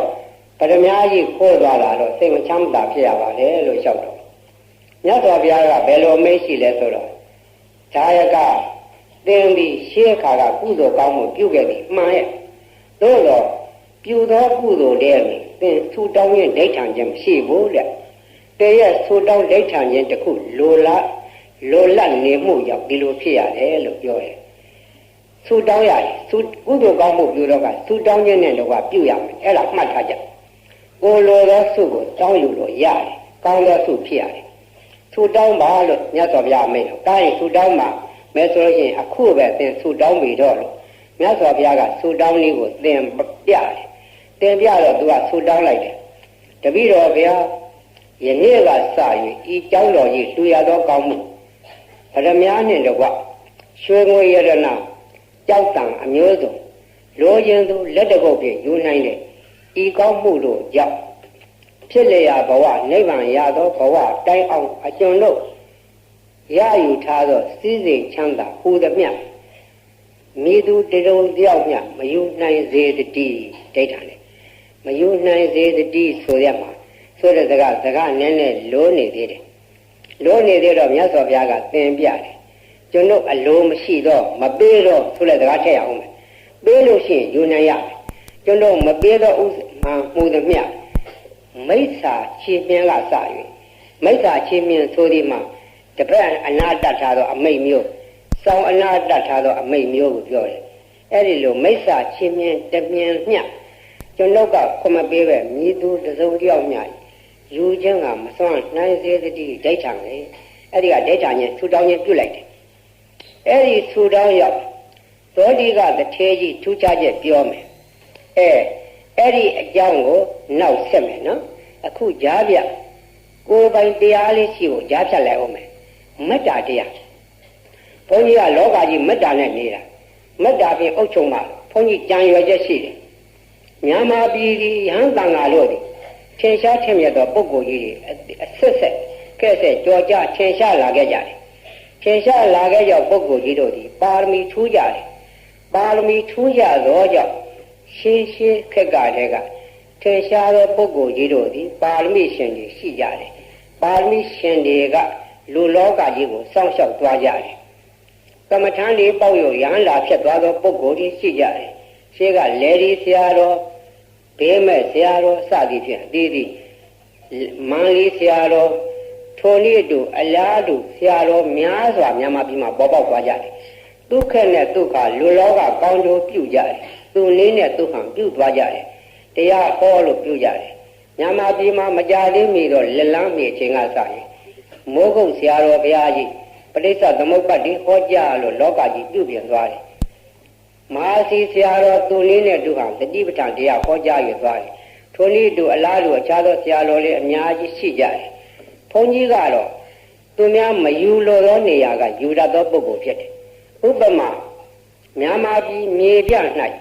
ကျောင်းထိုင်၍ရရွာရဲ့ကောင်းကျိုးချမ်းသာဆောင်နေသောကျောင်းနယ်ဘုန်းကြီးတွေရှိကြတယ်ပရိယတ္တိသာသနာတည်ပြန်ပွားစေခြင်းအကျိုးမှာကျောင်းတက်ကြီးတွေသာသနာကြီးတွေအုပ်ချုပ်၍တပည့်လက်သားယဟန်သာမဏေပရိသတ်တွေကိုစာပေချဖို့ပရိယတ္တိသာသနာပြုညပုဂ္ဂိုလ်ရှိတယ်လူလောကကောင်းကျိုးချမ်းသာအတွက်တရားလှည့်လည်ဟောပြသောဓမ္မဂတိကပုဂ္ဂိုလ်တွေရှိတယ်ကမ္မထမ်းတက်ကြီးတွေဖွင့်လို့ကမ္မထမ်းပြရတဲ့ပုဂ္ဂိုလ်တွေရှိတယ်ဘုန်းကြီးကအဲ့ဒီလိုပုဂ္ဂိုလ်တွေတည်းမဟုတ်ဘူးတောတောင်လေကြားကန္တာရမြန်မာပြည်တွင်းသားတိုင်းရင်းသားတွေဟောကြားသူမရှိသောကြောင့်မနုဿတ္တဘာဝဒုံလဝလူရဲလို့ဖြစ်နေကြတော့လဲပဲဖရာအကြောင်းမသိတရားအကြောင်းမသိသံဃာအကြောင်းမသိပစ္စုပန်တန်ត្រာအကြောင်းမသိယုတ်တရားနန္တရားဝေလာဝေးဒီလိုလူဖြစ်ပြီးတော့တောရိုက်တည်တဲ့ဇာနေတပ်ဖြတ်ပွဲတွေလုပ်လို့မကောင်းမှုနဲ့သာတဘွားကုန်းဆုံးလို့သေပြီးမြမကောင်းတဲ့ဘွားရောက်ကြမှာဒီဟာတွေမြင်ထားတယ်တောင်လန်းတွေလှဲ့လေပြီးတော့ဒီတိုင်းရင်းသားတွေအသိဉာဏ်ပေးဖို့လိုတယ်ဒီနေရာဘယ်သူမှပြောမလို့မရှိဘူးပြုမဲ့လို့မရှိဘူးသွားမဲ့လို့မရှိဘူးတို့ဒေသတွေကအသွားရခက်တယ် အနေထိုင်အစားတော့လဲရှားပါတယ်မရင်ကျေးသောလူတို့နဲ့ဆက်ဆံရလဲခက်တယ်စကားတွေမတူသောကြောင့်စကားပေါက်ဖို့လဲခက်ခဲတယ်ဒီတအကြောင်းမို့ဗုဒ္ဓဘာသာထွန်းကား၍ရဟန်းတန်ကအများဆုံးဖြစ်သောတိုင်းပြည်ကြီးဖြစ်တော်လဲပဲနာဂတောင်ချင်းတောင်စသောတကယ်ခေါင်သောဒေသတွေမှာရဟန်းတန်ကမမြင်ဘူးကြရဟန်းတန်ကတို့ရဲ့အဆုံးအမမရှိဘူးဒီနေရာကလက်လက်နေတယ်ဒီကွက်လက်ကြီးကိုငါပဲယူမှဖြစ်မှာသူများတိုက်တွန်းလို့မဖြစ်ဘူးလို့ဘုန်းကြီးမြင်ထားတယ်မြင်ထားတော့ကြောင့်သာဝေကျမ်းကသင်ကြားပြီးသာဝေကျမ်းကသင်ကြားလို့မပြီးခင်ကပြန်ထဲဝဲအချိန်စာသင်တဲ့ထဲဝဲအချိန်တောင်းတန်းတွေတက်တယ်ဒီလိုလာခဲ့တာဘုန်းကြီးတောင်းတန်းတွေစတင်တက်တာ1934အင်္ဂလိပ်လို1934မြန်မာပြည်ကြီးလွတ်လပ်ရေးမရခင်ရှေးပဝေနေအင်္ဂလိပ်များအုပ်ချုပ်တော့အိန္ဒိယနဲ့မြန်မာပြည်တပေါင်းနဲ့အုပ်ချုပ်နေတော့အချိန်ကဝန်တန်လူခေကြီးကပြင်ဘုန်းကြီးတောင်းတန်းတွေစတင်တက်ခဲ့တယ်တောင်းတန်းတွေတက်တယ်ဆိုတာကားတွေနဲ့သွားရတာမဟုတ်ဘူးခြေချင်းလျှောက်ရတယ်အဲ့ဒီလိုပဲတရောင်စင်းတောင်တဲ့ခြေချင်းလျှောက်ပြီးတော့အဲ့လိုနေလာခဲ့တယ်နေရင်နဲ့အခုခေကြီးတစ်မျိုးပြောင်းလာပြီပြောင်းလာတော့အချိန်ကြတော့ဘာတွေလုပ်ဖို့လိုနေတယ်လဲဘုန်းကြီးမြင်တယ်ဘာမြင်တယ်လဲမြန်မာပြည်သားမဟုတ်ဘူးလောကကြီးတစ်ခုလုံးမတ္တရှင်ပုဂ္ဂိုလ်မတ္တတရားဖြင့်လွှမ်းမိုးဖို့မတ္တတရားခေါ်ကြဖို့ပုဂ္ဂိုလ်လိုနေတယ်လိုနေတဲ့နေရာဒီကွက်လက်ကြီးကိုဘယ်သူကဖြည့်မတော့သူနည်းနဲ့သူကမတ္တတရားခေါ်ကြပါရဲ့ခေါ်ကြလို့ခရီးရောက်တယ်လို့ရောက်ပါလေသို့တော့ထစ်ထစ်မြက်မြက်ထိထိရောက်ရောက်လက်စုပ်လက်ကင်ပြနိုင်လောက်ပြီးအထိထက်မြက်ဖို့စွမ်းနိုင်ရင်ကြိုးစားဖို့လိုလေဦးမယ်ဘုန်းကြီးမြင်တယ်ဘုန်းကြီးနှစ်ပေါင်းကြာမြင့်စွာတောတောင်နဲ့နေတယ်မြောက်ပိုင်းချက်လောင်ဘုန်းကြီးစတင်တက်ခဲ့တာအင်္ဂလိပ်လို46 47ဒီချိန်ကစနေခဲ့တာအခုတော့89နှစ်ပေါင်း40ကျော်နေတော့အချိန်ကစပြီးမတ္တကမ္မထာနဲ့နေခဲ့တယ်မတ္တကမ္မထာနဲ့ပထမတော့ကိုယ်ပါကိုယ်ပဲနေတယ်မတ္တကမ္မထာပွားများ၍အရှင်းယူတယ်တနည်းအားဖြင့်ပါရမီပြည့်အောင်လေ့ကျင့်တယ်လေ့ကျင့်မှများတော့ပါရမီဆိုသည်ကပုရိတိတိပါရမီလူကဖြည့်မှပြည့်တာပါရမီသူ့ဖာသူလာပြည့်တာမဟုတ်သူတို့ကပါရမီရှင်ကြီးတွေကိုလို့ပြောလို့ကြည့်ကြတယ်ပါရမီဖြည့်ရှင်ဖြစ်အောင်သူများကလုပ်ပေးတာမဟုတ်ကိုယ့်ဘာကိုလုပ်ရတယ်ကိုယ့်ဘာကိုကြိုးစားရတယ်ကိုယ့်ဘာကိုကြိုးစားဖို့ရကိုယ်စိတ်ထဲကစေရနာရှိတယ်ရှိရတယ်စိတ်ထဲကစေရနာရှိတော့ကခန္ဓာကိုယ်ကိုပဓာနမထစိတ်စေရနာပြုစင်းဖို့ဖြောက်မှတ်ဖို့ချက်မြက်ဖို့အများရဲ့ကောင်းကျိုးချမ်းသာဖြစ်စေဖို့ဒီစိတ်မျိုးစေရနာမျိုးအမြဲထားရတယ်ဒီလိုစိတ်စေရနာထား၍လောကကြီးတစ်ခုလုံးကိုအယုတ်လအမြမရွေ့တိဋ္ဌဆံတတ္တဝါအယိုက်အရင်မရွေ့အားလုံးကိုချုံ၍မတ္တဖြန့်နိုင်သောပုဂ္ဂိုလ်ဖြစ်မှာတကယ်မတ္တရှင်ဖြစ်တယ်ဒီလိုမတ္တရှင်အကယ်၍အတိအကျမတ္တပိုင်ရှင်ခြင်းမဟုတ်သေးတော့လည်းပဲကိုယ့်ရဲ့မတ္တကရုဏာစိတ်စေရနာဒီသုံး၍ဖြစ်နိုင်ခြင်းမတ္တရှင်ဖြစ်ပြီလို့ဆိုရမယ်ဥပမာပြောမယ်မြန်မာပြည်ဒီပရိတ်ရွတ်ကြတယ်သာသနာစရဲကပရိတ်ရွတ်လေရှိကြတယ်ယဟန်တန်ကအားလုံးပရိတ်တရားခေါ်မြို့ကြတယ်ပရိတ်ရကြတယ်လူတွေလည်းပရိတ်ရွတ်ကြတယ်တစ်ချိန်တော့အခါကဘုန်းကြီးကိုရန်ကုန်မြို့ကဘာအေးဘုရားလမ်းတခုသောတိုင်နဲ့ညပရိတ်ရွတ်ပွဲတက္ကသိုလ်ဓာတနိကဌာနကတိကတယောက်ကမေးတယ်မြန်မာပြည်မှာရဟန်းပုဂ္ဂိုလ်လည်းပရိတ်ရွတ်ကြတယ်ပရိတ်ရွတ်ကြတော့လည်းပဲအချို့သောပုဂ္ဂိုလ်တွေရွတ်သောပရိတ်ဒီထိရောက်တယ်ထက်မြက်တယ်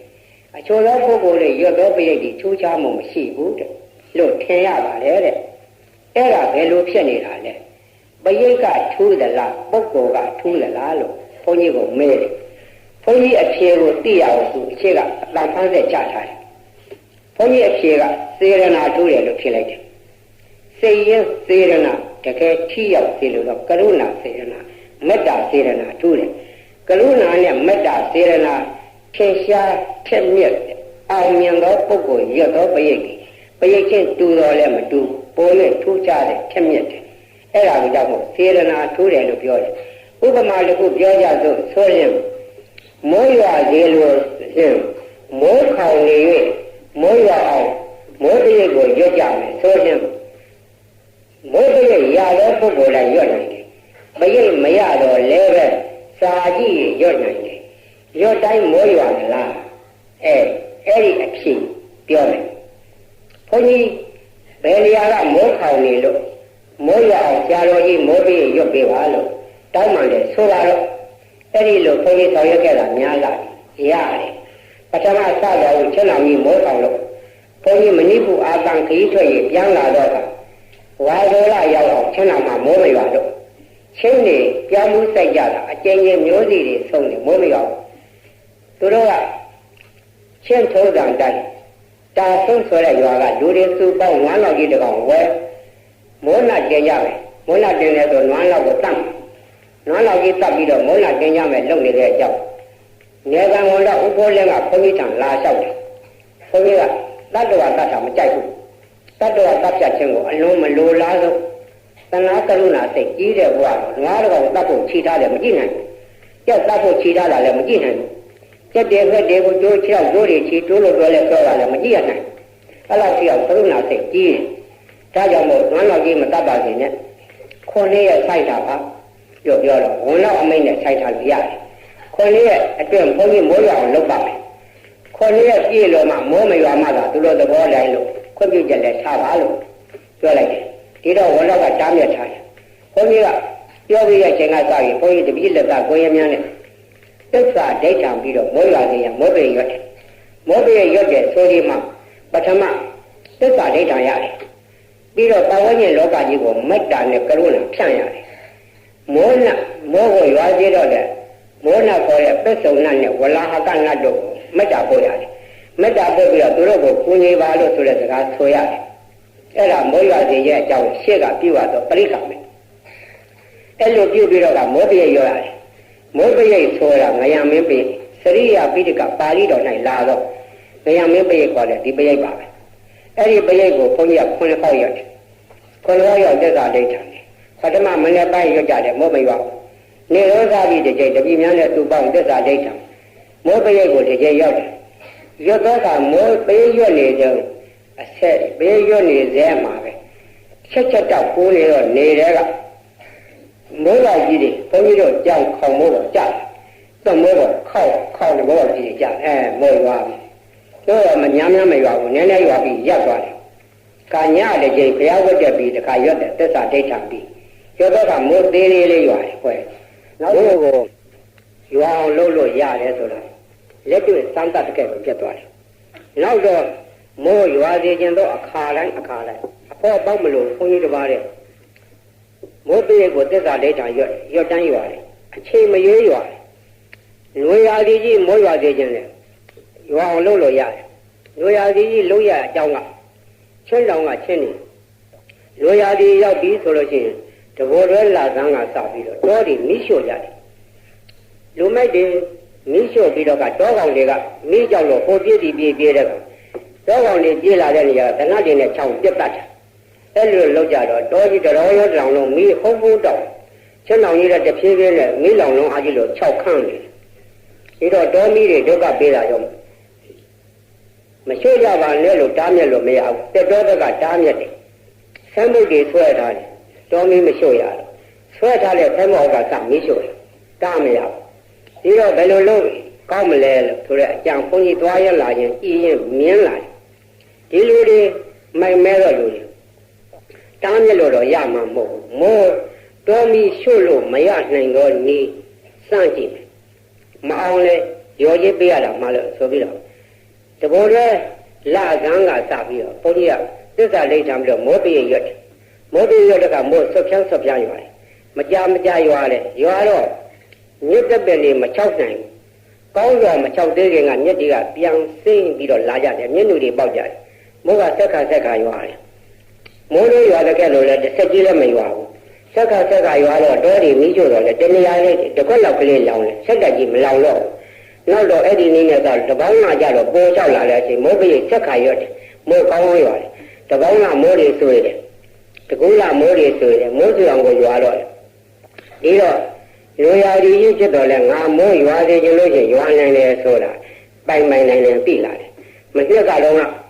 ဘုန်းကြီးဒီမှာပဲခရီးထွက်ပြီးတော့တောင်ပေါ်ပြန်ရောက်တယ်ကလေးဝါနဲ့ကလေးမျိုးမိပြီးအန္တရာယ်လွတ်ကင်းဖို့ရလျှောက်ထားလာဘေးမရောဒီစကားတတိရှိလို့တကြိမ်ပြန်ဆင်းကလေးမျိုးရောက်သွားတော့ကလေးမျိုးပိုးလိုက်တာတကူလာကြီးချက်တော့လို့ပိုးလိုက်တာချင်းလေးကလည်းကြိုက်ဒီတော့စကားလေးကတချို့လျှောက်ကြတယ်ဒီကလည်းပူပြီးလူတွေ မယိုးတစ်ပါးတွေစိုက်ထားတာအောင်တော့မှမဟုတ်ဗျာမိုးကလည်းမရွာဘူးကံခေါ်နေကြီးလေအလွန်၆တဲ့ပူပြင်းနေတယ်ဒီနေ့ကလည်းအတော်ဒုက္ခကြီးနေပြီလို့ပြောတော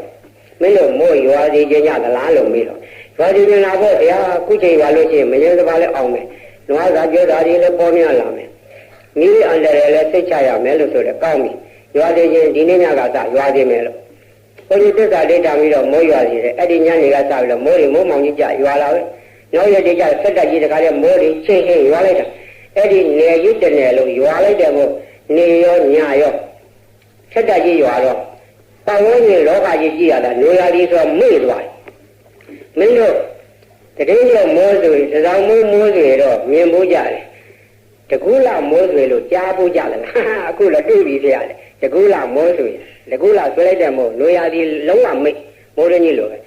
လေးရမြောက်တော့ကြတော့မိုးကရွာလုံးအားကြီးတော့ကျောင်းဆရာကြီးဦးညုံမောင်စောကလာလျှောက်တယ်ဆရာတော်ကြီးဗျာမိုးရအောင်မှဖြစ်မှာဈေးနန်းပတ်ဝန်းကျင်မှာရေတွေရွှဲလို့ကားတွေလည်းမောင်းလို့ဖြစ်တော့လူတွေလည်းသွားတာဒုက္ခရောက်နေပြီမင်းတို့ကရတဲ့ကျင်လည်းရရမှာပါလို့အဲ့ဒီနေ့မွန်းလဘန်းကစပြီးတော့မိုးရက်လိုက်တယ်ရတယ်မိုးတောင်အစိုးရတယ်လို့ဖြစ်နေစေရနာနော်မေတ္တာကရုဏာနဲ့စပ်လို့ပြောတဲ့စကားသူတော်ကောင်းဆိုသည်ကမိမိစိတ်ကိုနိုင်အောင်ထိန်းတယ်မိမိစိတ်ရဲ့စေရနာကိုထက်သန်စေတယ်ရောက်လို့တော့အရာကိုစေရနာကပို့ဆောင်တယ်နောက်ဒီအကြောင်းရဲ့ဆက်လို့မြန်မာပြည်ကြီးမှာဒီနှစ်မိုးရင်ဘုန်းကြီးတောင်ပေါ်ကနေတော့တရေတွေကြားရတယ်ရေဒီယိုပါတယ်ဘာတွေကြားရလဲဆိုတော့ဆံလေးတွေကြီးတယ်တဲ့ဆံလေးတွေကြီးလို့တချို့အခက်အခဲကြောင့်ရန်ကုန်မြို့တောင်မှ20 ဆံတောင်မှ20ကျော်ပေးရတယ်ပေးစားရတယ်ဆင်းရဲသားတွေအတော်စားခက်ကုန်ပြီဘာပဲနဲ့ပြောကြတယ်ဒီမှာပဲတောင်မှဆံရှားလို့ချင်းချင်းအောင်လို့ဆံထွက်တဲ့ရကြတော့ဘာပြောကောင်းလဲကျောင်းမှုစီတော်လည်းဈေးကြည့်လိုက်ကြတာဆန်းလာရိတ်ကတော့ကြက်ကုန်ကြပြီမြန်မာပြည်ဒီဆန်းထွက်ပေါ်တော့တိုက်ပြီ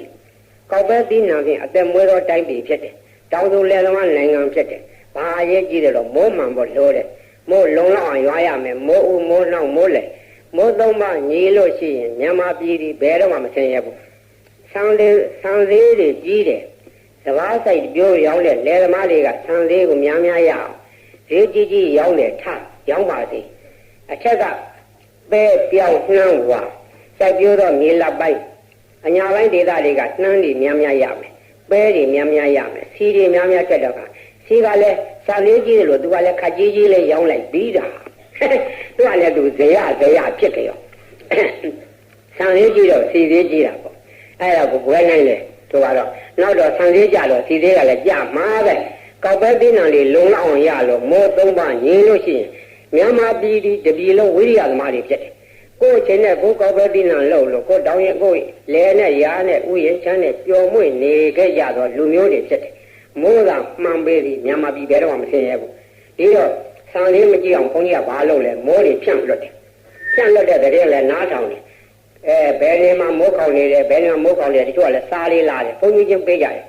တပည့်တော်တို့ဒီမှာရေကန်လေးတောင်ရေမရှိဘူးခုတည်းကဘာမကျဲရသေးဘူးဆိုတဲ့စားလေးလာတယ်အဲ့ဒီနေရာတွေကိုကွက်ပြီးလွတ်တယ်နောက်တော့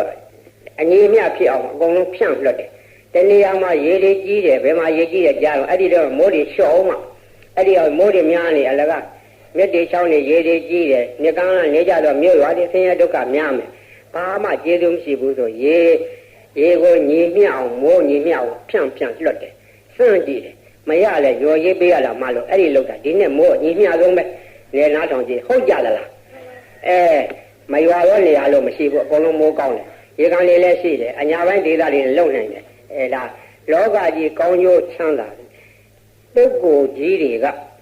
ထက်မြက်သောပုဂ္ဂိုလ်ကြီးတွေကဒီလိုဆောင်ရွက်ပေးနိုင်တဲ့ဆိုလင်းလောကကြီးကောင်းရောပဲဒီတိုင်းပြည်ဒီခြားတိုင်းပြည်နဲ့မတူဘူးအနောက်ဘက်ကဘင်္ဂလားဒေ့ရှ်ခဏဒုက္ခကြုံတယ်ရေပဲကြုံတယ်မုန်တိုင်းပဲကြုံတယ်ပေကြတယ်ယောဂါတွေဖြစ်ကြတယ်အရှိဘက်ကရိုးရဗမာပြည်နဲ့လေချင်းဆက်နေတာမကြသေးမီကမုန်တိုင်းကြီးကြလိုက်တာလူပေါင်း300ကျော်သေးတယ်ပျောက်ဆုံးနေတာက900ကျော်စသည်ဖြင့်အင်ဂျီရောဘလောက်ပြည့်စည်တယ်အများကြီးပဲမလေးရှားတို့အင်ဒိုနီးရှားတို့ကြားမကောင်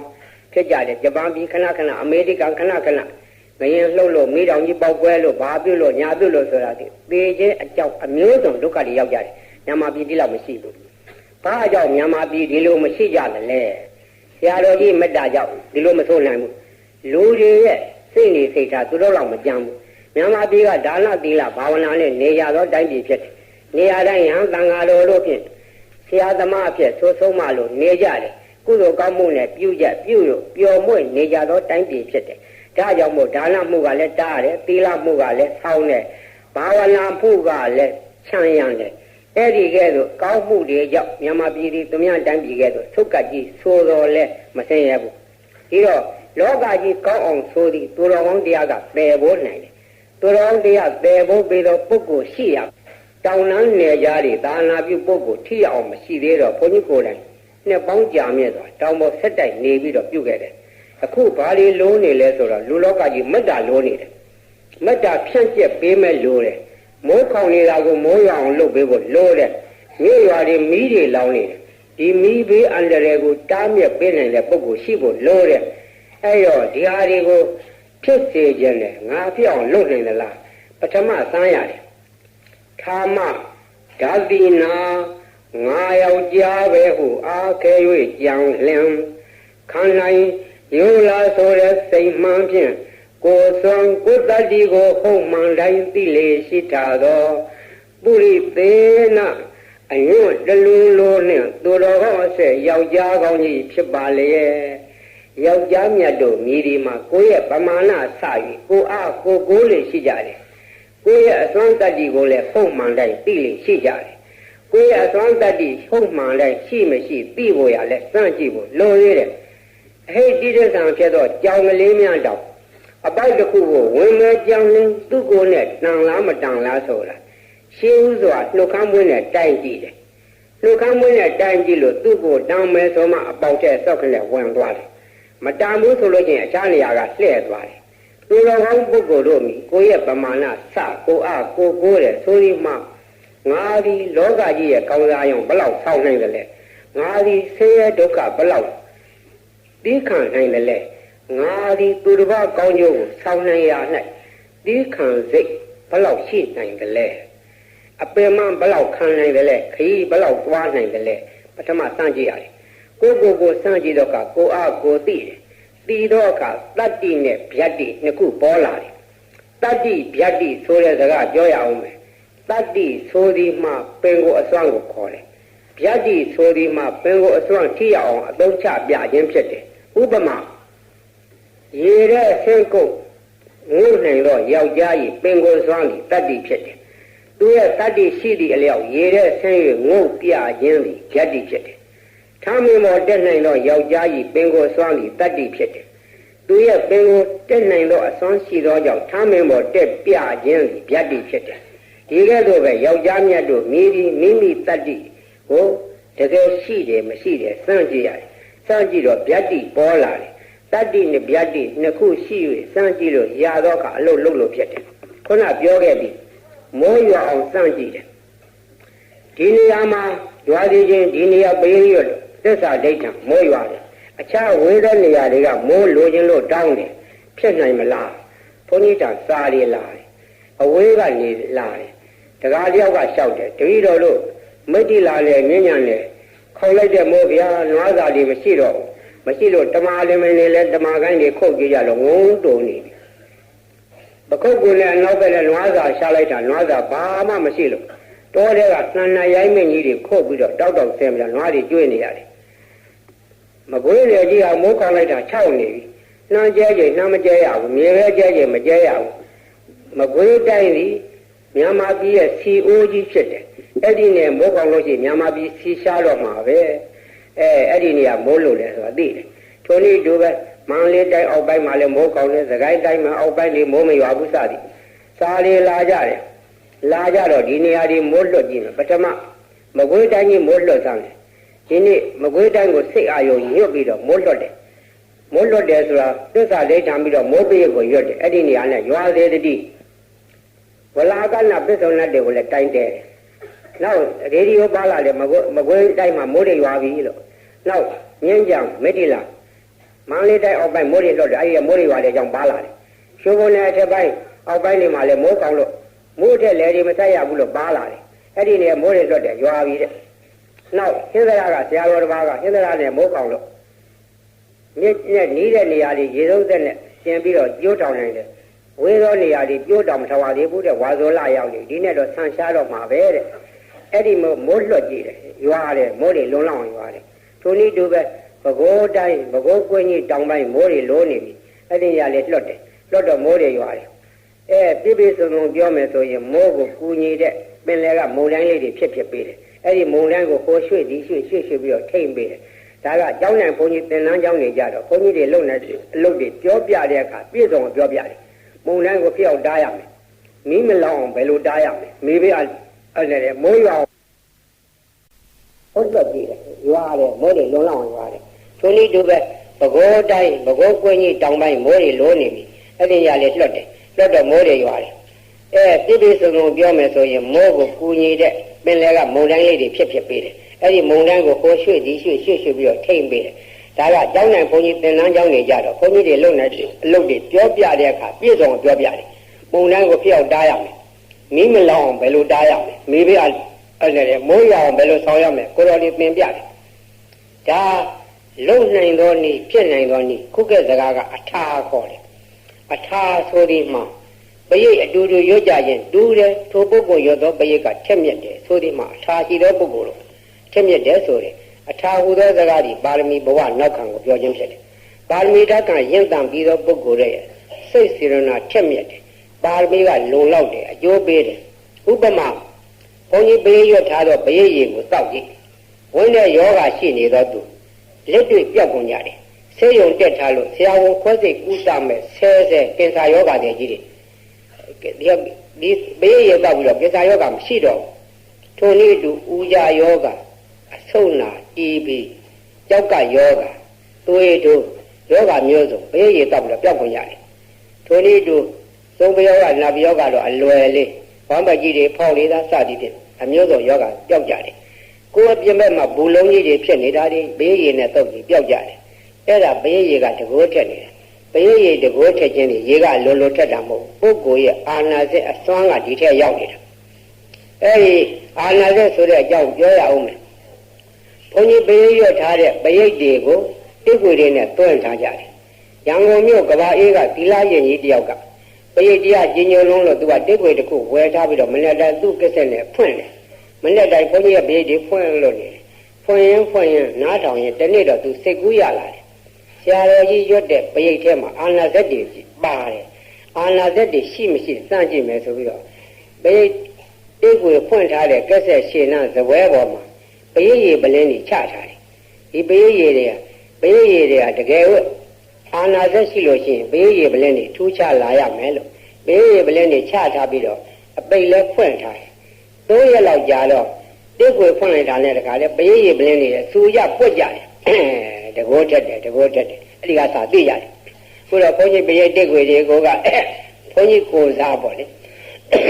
ကိုဘွားတွေဖြစ်နေကြတယ်ကောင်းကျိုးဆောင်ရရင်ပြောတယ်နော်ဒါကြောင့်မို့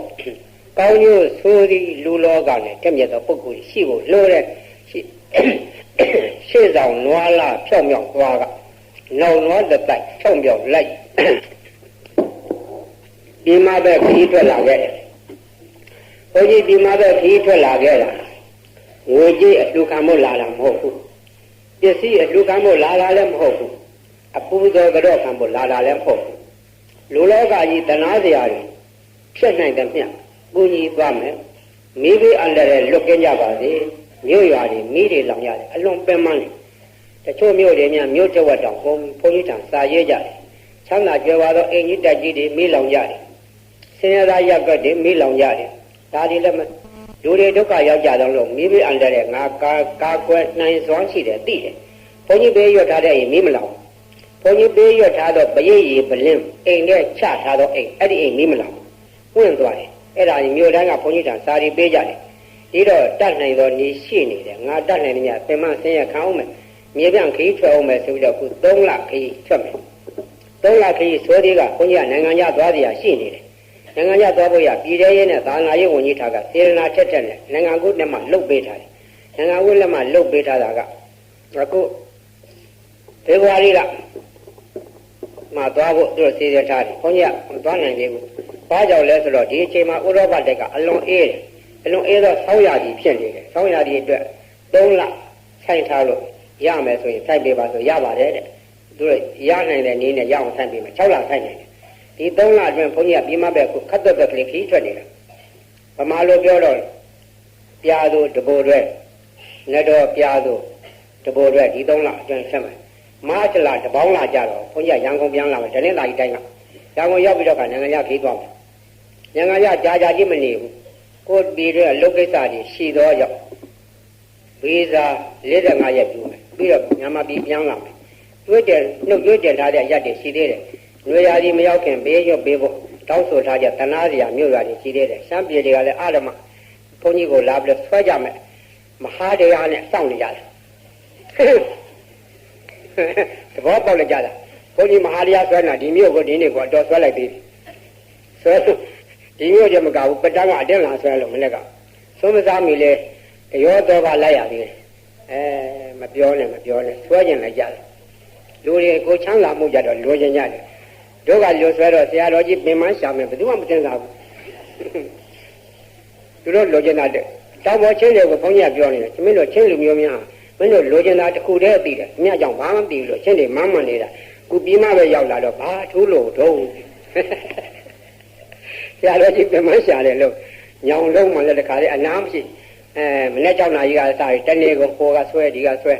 သွားကနေဆဲတဲ့မော်တော်ပေါ်ရေမော်တော်ပေါ်တက်ခါနေဆဲတဲ့တောင်မှကျောင်းဆရာကြီးကသူ့ကျောင်း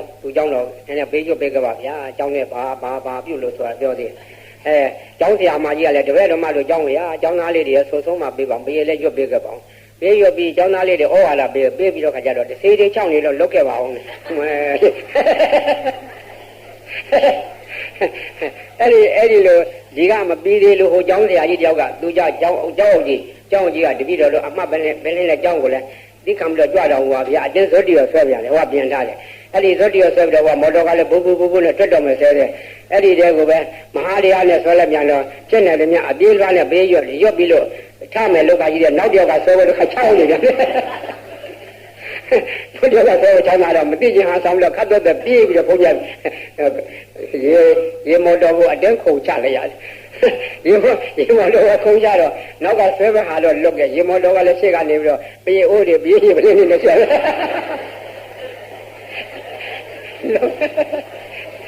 မော်တော်ကလည်းစီးကျိုးနေတယ်လူလောကကဒီလိုပါဆိုခိုင်းရများကြီးခိုင်းတတ်လိုက်ကြတာလွန်ရောဘုန်းကြီးကအများကြောင်ကောင်းကျိုးတတ်နိုင်များဆောင်းလာပါနော်ခုမိုးမရွာတဲ့ရက်တွေမိုးရောင်လုပ်ရင်မီးမလောင်အောင်မီးပဲတားခဲ့တယ်ခုဒီတွေမဟုတ်သူကမ်းပါးတွေပြိုလို့ကဘားတွေပြိုတာကိုလည်းတားခဲ့ပါအောင်နဲ့ဗျာကဘာလ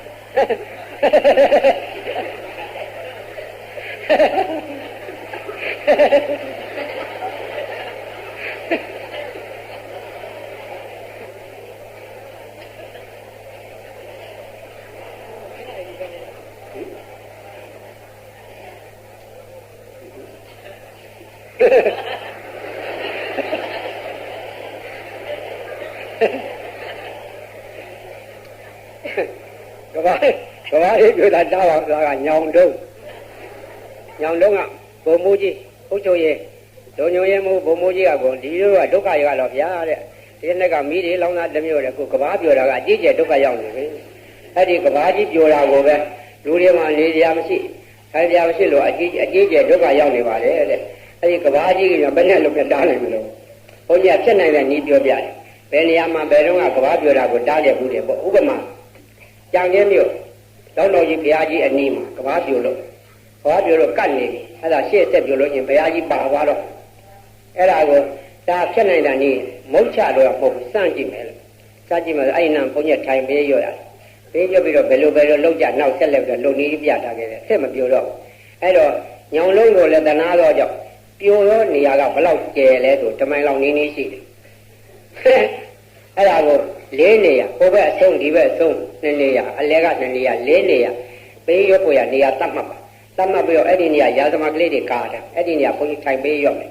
ဘုန်းကြီးပေးရွတ်ထားခဲ့ပြီးသက်သာဒိဋ္ဌံရလေးတယ်အလုပ်တစ်ခုလုပ်တယ်ဆိုတော့သူတော်ကောင်းလို့လုပ်နေဒိဋ္ဌံချက်ပါရတယ်ဒီနေရာနဲ့ကမပြိုးစေတတိယနေ့ကစပြီးဒီနေရာနဲ့တည်မြဲပါစေဒီဒိဋ္ဌံချက်ရှိရတယ်ဒိဋ္ဌံလာကလည်းခုနပြောသလိုသက်သာဂတိတည်သောပုဂ္ဂိုလ်တို့ဒိဋ္ဌံချက်မှာရတယ်တာမန်လူတယောက်ကသွားဒိဋ္ဌံလို့ဘာကြီးဒိဋ္ဌံလို့မှမရဘူး ဟုတ်တယ်လားမရဘူးတခါကအတိုင်းမင်းကြီးတယောက်ကတတပြောဘူးတဲ့သူတော်ကောင်းရှေ့ကသစ္စာဆိုရင်ရတယ်ဆိုရဲတဲ့အဲ့ဒါဘယ်လိုကြောက်ရတာလဲတဲ့မှန်သောစကားကိုဆိုရမယ်လို့ဆိုတော့ဥပမာပြတဲ့ဒီပြီးတော့ငွေတစ်သိန်းတစ်ခါမှလက်ထက်မကင်ဘူးအဲ့ဒါမှန်ပါလေတဲ့အဲ့ဒါမှန်သောကြောင့်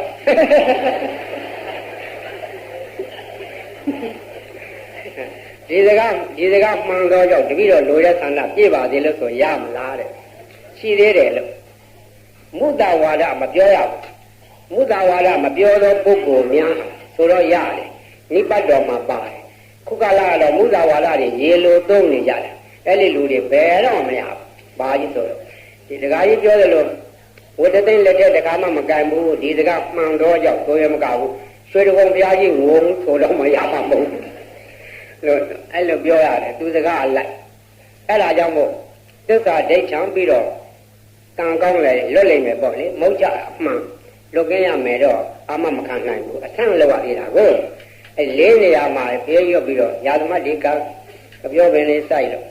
အဲ့ဒီနေရာမှာစေတီတဲဘုတ်တေတီလေးတွေတဲခိုင်းထားခဲ့တယ်အဲ့ဒီနေပဲခုပက်တန်းကဇွတ်တရောလာချောဆွဲလို့သွားပြန်တော့စာရဲကကြားကလည်းသူတို့မှကမ်းပြိုနေလို့တဲ့ဒါအဲ့ဒီကမ်းပြိုနေရတော့ကမ်းကမကျဲဘူးတနေရာပဲထိုင်ပြီးတော့ဒီမှာစွန်းစားမမီမာလည်းစိုးရသေးတယ်နေကလည်းမျက်လာပြီမြက်ကလည်းဖြတ်ကူရအောင်မှာအဲ့ဒါကြောင့်အပြေးလွှားကြားတဲ့ကပဲဟောခဲနဲ့ပဲကြားပြီးဘေးရုပ်ခဲ့ရသေးတယ်ဩလူလောကကဒီလိုပါဆိုဆွဲလိုက်ကြတဲ့ချောကောင်းပါလေသူရောစားပင်မလည်းလာမပင်မမောင်ဘုန်းကြီးစိတ်ပျော်တောင်ပျော်သေးတနာရည်နော်ကုညီရတာအဲ့ဒီလိုပဲဘုန်းကြီးကုညီသွားမှာအခုအလုံးလုံးမှာကဘာလုံးမှာလဲလူတွေကိုပင်လန်းလေးတစ်ခုပေးခဲ့မယ်ဒီနေ့ညကဒုတိယည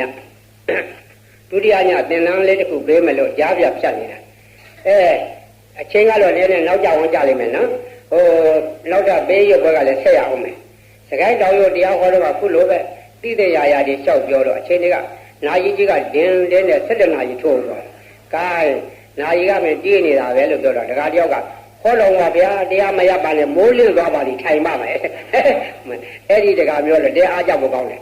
ရှိကပရိသတ်ကလည်းသီလရံတွေကများတာသီလရံတွေပရိသတ်ကြီးကနေဘူးပဲနောက်ကအဲ့ဒီနောက်ကမှလူပရိသတ်တွေရဟန်းတွေကလည်းရှိကြသေးတယ်တရားဝဲကြီးကလည်းပြောကောင်းဟောလို့ကောင်းပရိသတ်ကလည်းငြိမ်သက်ဟောလိုက်တာအဲ့ဒီလိုဟောတော့မြောက်ကလာပတရားတော်မှာတဏှာကြီးထိုးသွားရငြိမ်လိုက်တဲ့ပရိသတ်ကလည်း6ဆိုးတာတော့မကြောက်ဘူးဒီကမှ6ဆိုးတာကြားတယ်ဒါကယာဒီဥရိကြောင့်နေမှာပါအဲ့ဒါကြောင့်ကိုအလုပေးတရားလေးရားတဲ့နည်းနည်းညှက်ခဲ့ခြင်းလေးတယ်နော်အလုပေးတရားပြီးတော့ခါမှသောတိကတထေကြီးရဲ့နောက်ပိုက်ထူထောင်ကြည့်ပုံလေးတက်ပြောအောင်ကာယခုအလုပေးတရားစကြမယ်အာနာပါနကမ္မထမ်းထိုင်နည်းလေးပေးခဲ့မယ်နော်ကာယကမ္မထမ်းထိုင်ရမယ်နည်းပေးမယ်ယောက်ျားတွေကတင်မြန်ခွေးထားအမျိုးသမီးတွေကကြုံထားခါဆန့်ထားဘယ်ဘက်လက်ပွားဖြန့်ပြီးတော့လှန်ထားညာဘက်လက်ပွားကဘယ်ဘက်လက်ပွားကိုဖြန့်ရကျင်းလက်မရင်ထိထားခေါင်းမငုံလွန်းနဲ့မမော်လွန်းနဲ့မျက်စိမှိတ်ထားသိရယောကနှာသီးပြစိုက်ထားအာနာပါနကမ္မထံအာနာပါနစကားနှစ်ခွန်းအာလထွက်လေပါဠဝင်လေထွက်လေနဲ့ဝင်လေကိုနှာသီးပြကစောင့်ထားရမှာထားပြီးတော့အဲ့ဒါကိုထွက်သွားတယ်လေလို့သိရမယ်ပြန်ဝင်လာတဲ့လေကိုဝင်လာတဲ့လေလို့သိရမယ်အဲ့ဒီသိခြင်းဒီပြင်နဲ့ဖြစ်မြတ်သောကမ္မထံဖြစ်တယ်အာနာပါနအလွန်လွယ်သောကမ္မထံဒီကမ္မထံကသာမန်ကမ္မထံမဟုတ်ဘူးမြတ်စွာဘုရားရှင်ဘောဓိပဲအောင်ရွှေပလင်ပေါ်ထိုင်သောအခါငါဒီဘုရားမဖြစ်သည်မြမထားဘူးဒိဋ္ဌံနဲ့အာနာပါနကမ္မထံစီးပြန်သဗ္ဗညုတကျွညာတော်ရသွားတယ်မှတ်မြေရှို့မောပြနိုင်တဲ့တရားဖြစ်တယ်နိဗ္ဗာန်လည်းပို့နိုင်တယ်အာနာပါနကမ္မထနီးပေးခဲ့မယ်နော်ဘုန်းကြီးကပထမစတင်ပြောပေးမယ်အချိန်မများဘူးနီးပေးရုံ3မိနစ်ကိုင်းစကြမယ်နာတိယစိုက်တာမျက်စိမှိတ်တာခေါင်းမငုံလွန်းနဲ့ထွက်လေပုတ်ထုတ်လိုက်ဝင်လေဖြည်းဖြည်းလေးရှုတဲ့ထွက်လေဝင်လေထွက်လေဝင်လေဖြည်းဖြည်းမှန်မမြန်လွန်းနဲ့ မနှေးလွန်းနဲ့ရှူးရှဲအတန်မထွက်စေနဲ့ပတ်ဝန်းကျင်အနှောက်အယှက်ဖြစ်လိမ့်မယ်မိထားသောအာယုမလွတ်စေနဲ့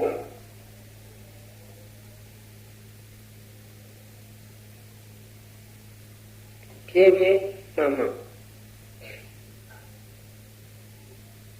အာယုမလွတ်ရင်အလွန်စိတ်ပြောတယ်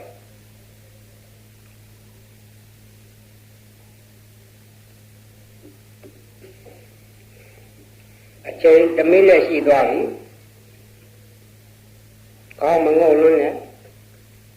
ခါဆန့်လန့်ထားနာတိပြစိုက်ထားထွက်လေဝင်လေမိအောင်ဖမ်း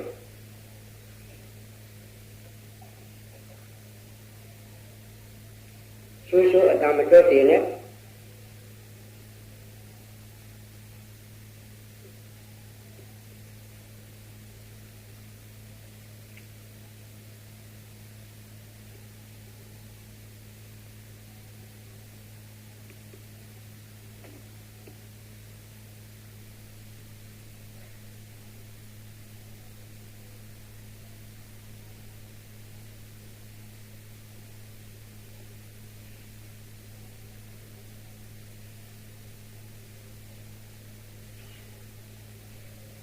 ချိန်2မိနစ်ရှိသွားပြီဖြည်းဖြည်းမှန်မှန်မိထားတဲ့အာယုံမလွတ်စေနဲ့စိတ်ပြောတယ်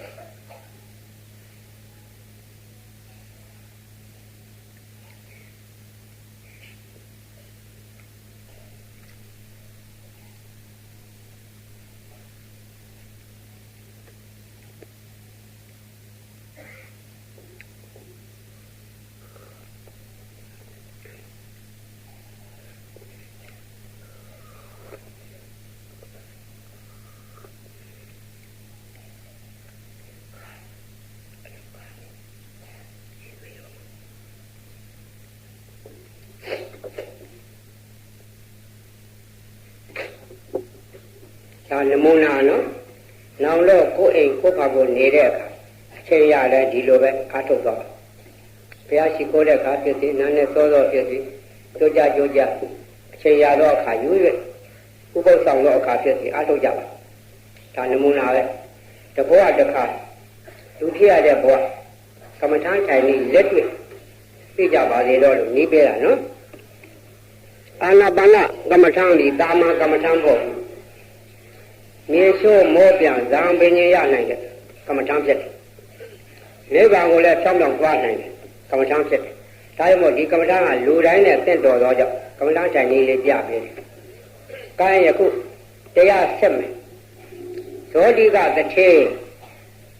မြတ်စွာဘုရားရှင်သက်တော်ထင်ရှားရှိစဉ်ဒီကဘာဒီဘုရားလက်ထက်ရာဇဂိုပြည်၌တထေကြီး9ဦးရှိသည်တွင်ဇောတိကတထေသည်ထူးခြားသည်ဇောတိကတထေဘာတွေထူးခြားတယ်လဲဆိုတော့ဇောတိကတထေကြီးနေဖို့ရဗိမ့်မှအလိုလိုမြေကြီးကပေါက်လာတယ်လူမဆောက်ရဘူးနတ်ကဖန်ဆင်းပေးတာလည်းမဟုတ်ဘူးအလိုလိုမြေကြီးကပေါက်လာတယ်သူရဲ့ဗိမ့်မှန်ကြီးကအယောင်နဲ့ဖိတ်ဖိတ်တောက်ဝင်ပြောနေတယ်အတွင်းကဖန်လေးကြောင်းမြက်ရတနာတွေစီချဲလို့နေတယ်သူရဲ့ဗိမ့်မှန်အပြင်ဘက်ကလည်းတတိုင်းကြီးရှိတယ်တတိုင်းကြီးကလည်းသိမ့်နေဝန်းဝန်းတောက်ဖြူဖွေးနေတော့တတိုင်းကြီးတွေအပြင်ကသွားလို့ရှိရင်အရိပ်တွေမှန်ကြီးထောင်ထားတယ်လို့မြင်ရတယ်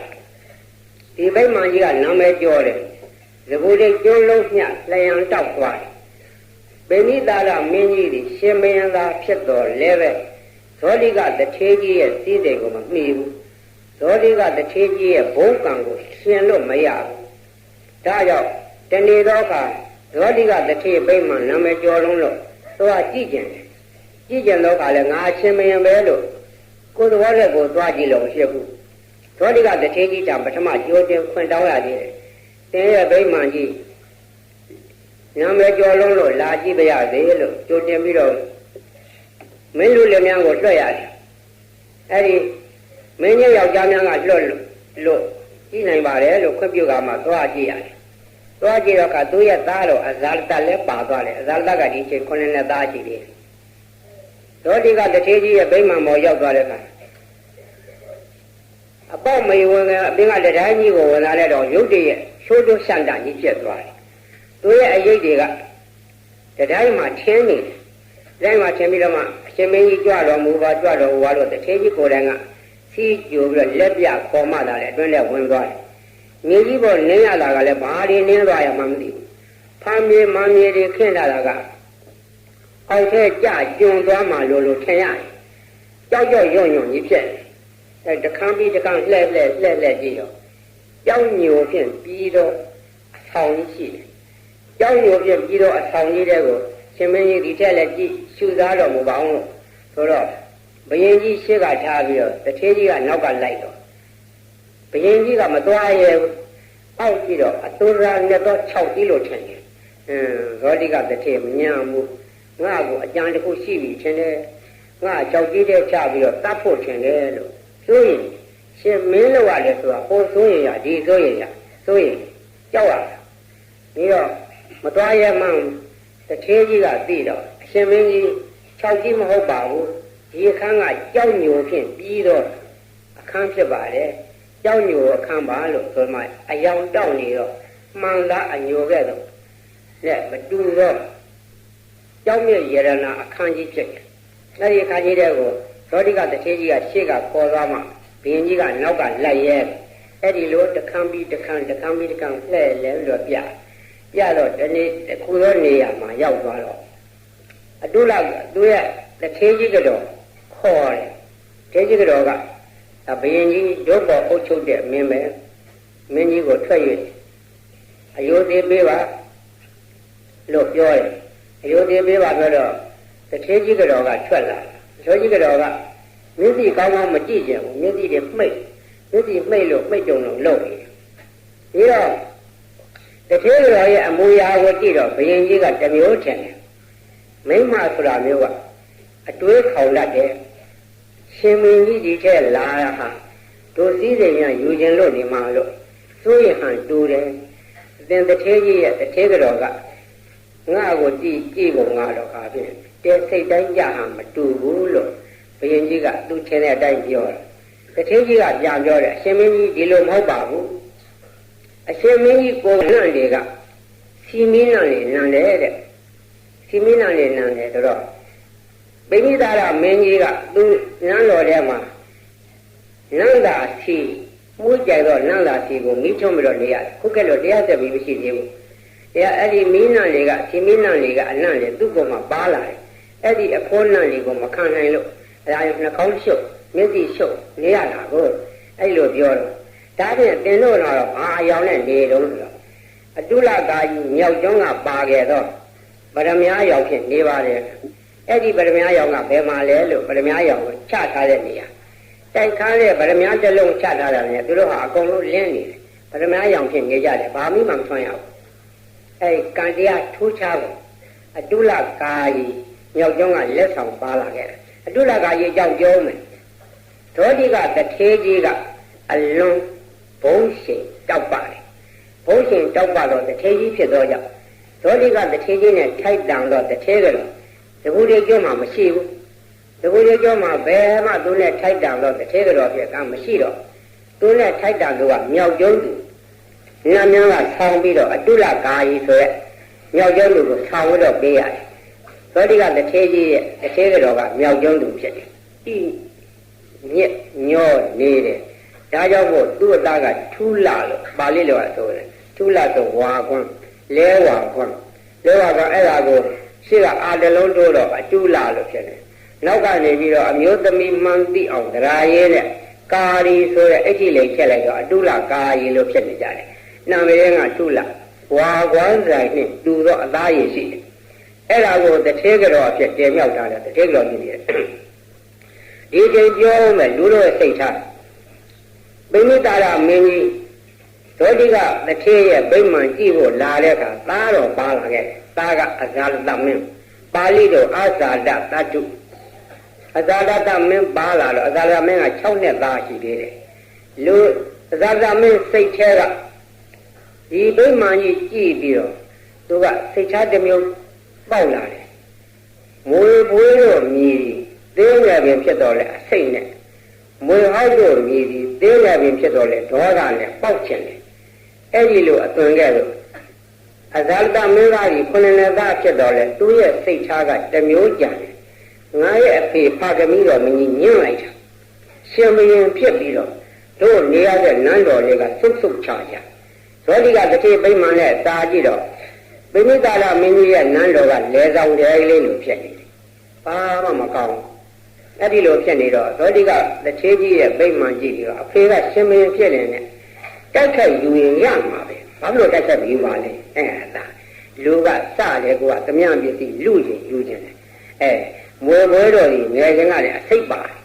မွေဟောက်တို့ကြီးငယ်ချင်းကလည်းပေါက်ခြင်းတယ်ဥသောစကားကဲဆိုဒေါသသမားကငယ်ချင်းကလည်းစိတ်ထားကိုကတစ်မျိုးကြီးဖြစ်တယ်သူစိတ်ထဲဒီတည်းမကသေးဘူးငါရှင်ဘရင်ဖြစ်တော့အခါဒီဘိမှန်ကြီးရအောင်ယူမယ်စိတ်ထဲကတိုးထားလိုက်နေတယ်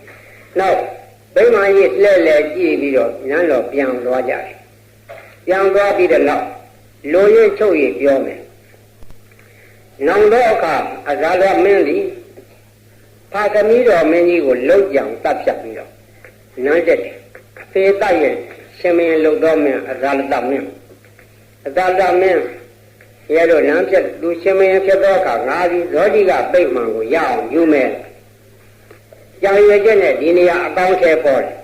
စင်တာမင်းသားယထာရခြေရီတော်တတ်တယ်နဲ့ဇောတိကပိတ်မှန်ကိုတိုက်ယူရအောင်သူလာတယ်လာတော့ကသူရဲ့စင်တာမင်းသားတွေကဇောတိကတထေကြီးရဲ့ဗိမှန်ကိုကာယံထားတော့မှန်တဲ့တိုင်းဖန်တဲ့တိုင်းစိန်ကြောက်တဲ့တိုင်းကြီးရှေ့ရောက်လာတယ်စိန်ကြောက်တဲ့တိုင်းကြီးရောက်လာတော့ကဆင်းနေမြင်းတွေအရေးတွေကတတိုင်းကြီးတဲ့တော့ထင်းတယ်သူတို့ကလှုပ်ရှားတယ်လို့တတိုင်းကြီးတဲ့အယုတ်တွေကလည်းပြန်ပြီးတော့လှုပ်ရှားကြတယ်ပြီးတော့ဆင်းတွေကလည်းလန့်ပြီးတော့ပြန်ပြေးကြတယ်မြင်းတွေကလည်းလန့်ပြေးကြတယ်ခြေတိဒရဲမတော်တွေကလည်းအကုန်လုံးသူတို့ကိုပြန်တိုက်ခိုက်မယ်လို့သူကအဇာလကဒီဓမ္မသူကအကျမ်းတစ်မျိုးတွေးခေါ်လိုက်တယ်ဇောတိကတထေဘယ်ညံ့လို့တော့ငါလာတိုက်မယ်သိလို့သူကလည်းတတ်တယ်အပြည့်စုံမဲ့စင်တာမြင့်တတ်တယ်အသင့်လှုပ်ထားနေလားပဲရှေ့ကကြိုးတင်ဆောင်ဘယ်ဟုတ်လဲသူတတ်ကအရေးတွေသွားဖြစ်နေတာအဲ့ဒါတွေလန့်ပြီးတော့ပြန်ပြေးလာခဲ့တစ်ချိန်လည်းမရဘူးနှစ်ချိန်လည်းမရဘူးနောက်တော့ဒီအကြောင်းကိုတထေကြီးကသိတယ်တထေကြီးကသိတော့အရှင်မင်းကြီးကျွန်တို့ဤစေးစဉ်ကိုလူယူလည်းမရဘူးအနိုင်အထိုက်တိုက်ယူလို့လည်းမရနိုင်ပါဘူးတဲ့ကျွန်တော်မပေးရင်ဘာမှမရနိုင်ပါဘူးဟုတ်နိုင်သလားဟုတ်နိုင်ပါလေအရှင်မင်းကြီးစမ်းကြည့်လို့တပါဆိုလို့ချင်းကျွန်တော်ရဲ့လက်ဝဲယရနာသူ့လက်ကဝတ်ထားတော့ဗရမများလက်စော့အဲ့ဒီလက်စော့ကိုအချော့ခိုင်းတယ်ကျွန်တော်ကမပေးဘူးအရှင်မင်းကြီးချွတ်ယူနှမ်းရင်ယူပါဆိုချွတ်တယ်အဇာလမင်းကတာမန်လူသားမဟုတ်အားရှိဆင်မြောင်ငါးစီဆောင်ရင်းနိုင်တော့အားသွန်းရှိတော့လည်းပဲသောတိကတထေကြီးလက်ကလက်ဝဲယရနာကိုချွတ်တယ်ဆွဲတယ်ဟိုကလည်းတောက်ခံပြီးတော့လက်ကိုထုတ်ပေးထားတယ်ချွေးကြီးကြတယ်လက်ဝဲယရနာချွတ်လို့မရဘူးဘယ်လိုချွတ်လို့မှမရဘူးဒီတော့အရှင်မင်းကြီးသိပြီမို့လားကျွန်တော်ရမပေးရင်မရဘူးလက်ကလက်ဝဲယရနာလေးတစ်ခုတောင်မှကျွန်တော်ကချွတ်ယူပါဆိုတာတောင်မှရအောင်မချွတ်နိုင်လို့ရှိရင်ကျွန်တော်ရဲ့စည်းစိမ်ဗိမှန်ကြီးကိုဘယ်လိုနည်းမှတိုက်ယူလို့မရနိုင်ပါဘူးလို့အရှင်မင်းကြီးသိတော်မူပါလို့ပြောတယ်။ကောင်းပြီကျွန်တော်ပေးမယ်ကျွန်တော်ရဲ့လက်ဝဲရတနာအရှင်မင်းကြီးလိုချင်တပတ်ဆိုလို့ရှိရင်အရှင်မင်းကြီးရဲ့ခါဝတ်ပစိုးတဲ့ကပစိုးခပုံကိုဖြန့်ထားပါတောင်းရှိပေါ့ရှေ့ကပစိုးကိုဖြန့်ခဲ့ပါသူကလက်ကိုခါချလိုက်တော့အလိုလိုကြွကြသွားတယ်အဲ့ဒါယူသွားပါလို့ပေးလိုက်တယ်ဒီနောက်မှာဘုံသုံးဓာတ်မှာထွတ်မြောက်တော့ဒုက္ခခတ်သိခြုံငင်းရဖြစ်တော့နေရာငါသွားတော့မယ်လို့သူရဟန်းပြုတ်ကြံတယ်ရဟန်းပြုတ်ကြံရပြီးတော့မြတ်စွာဘုရားတရားနာ၍သာသနာတော်ဝင်ရသူရဟန်းပြုတ်လိုက်ရဟန်းပြုတ်ပြီးတော့အခါကြတော့စည်းစိမ်ကိုလိုချင်၍စောင့်မျှော်နေတဲ့အဇာတမင်းကဇောတိကတစ်ခေရဟန်းပြုတ်သွားပြီဆိုသူ့ဗိမာန်ကြီးရဲ့တိုင်ရှင်မရှိတော့ဘူးအဲ့ဒီဗိမာန်ကြီးတော့ငါရတော့မှာပဲလို့သူကသူ့ပြုတ်ကိန်းနဲ့သူစောင့်မျှော်နေတယ်ကံတရားပြောမလို့ကံတရားဒီဉာဏ်များလို့မရဘူးကံတရားဉာဏ်များလို့မရဟူသောစကားဒီနေရာနဲ့ထင်ရှားဆုံးဖြစ်တယ်ဇောတိကတထေကြီးယဟန်ပြုတ်သွားလို့ ယံဖြစ်သွားသောအခါသောတိကတစ်ချေစိုးဆောင်ခဲ့သောဘယ်နည်းနဲ့မှသူ့ရှင်လို့မရနိုင်တော့ယရနာတို့ဖြင့်ပြီးသောဗိမာန်ကြီးအလိုလိုပျောက်ကွယ်သွားတယ်မြေကြီးတဲ့ကျသွားတာလည်းမဟုတ်ကောင်းကင်ပြန်သွားတာလည်းမဟုတ်ဘယ်သူမှလည်းဖြစ်သိမ့်မယူအကုန်လုံးပျောက်ကွယ်သွားတယ်ပျောက်ကွယ်သွားပြီသောတိကတစ်ချေယံပြုသွားတော့အခါသူရဲ့တစ်ချေတော်ဖြစ်တဲ့အတုလကာယီဘယ်သူကမှဆက်ခါ၍သိမ့်ပိုက်နိုင်စွမ်းမရှိသူသည်အတုလကာယီမြောက်ကျုံးသူသည်သောတိကတစ်ချေကလွယ်၍သူရဲ့ကျင်ညာတော်ခင်မွန်းအဖြစ်ထိုက်တောင်တော့သူသဘောတည်းကျုံးမှမရှိဘူးမရှိတော့ကြောင့်သောတိကတစ်ချေကလည်းလူကာမဂုဏ်ကိုစွန့်ပြစ်၍လောကသုံးပါးမှာထွံ့မြောက်သွားပြီးလွတ်သွားဖြစ်ပြီးယဟန်ပြုတ်သွားလို့ယံဖြစ်သွားတော့အခါသောတိကတစ်ချေစိုးဆိုင်ရတော့ဘယ်နည်းနဲ့မှသူ့ရှင်လို့မရနိုင်တော့ယရနာတို့နဲ့ပြီးတော့ဗိမာန်ကြီးအလိုလိုပျောက်ကွယ်သွားတယ်မြေကြီးတဲ့ကျသွားတာလည်းမဟုတ်ကောင်းကင်ပြန်သွားတာလည်းမဟုတ်ဘယ်သူမှလည်းဖြစ်သိမ့်မယူအကုန်လုံးပျောက်ကွယ်သွားတယ်ပျောက်ကွယ်သွားပြီသောတိကတစ်ချေယံပြုသွားတော့ကသူရဲ့တစ်ချေတော်ဖြစ်တဲ့အတုလကာယီဘယ်သူကမှဆက်ခါ၍သိမ့်ပိုက်နိုင်စွမ်းမရှိ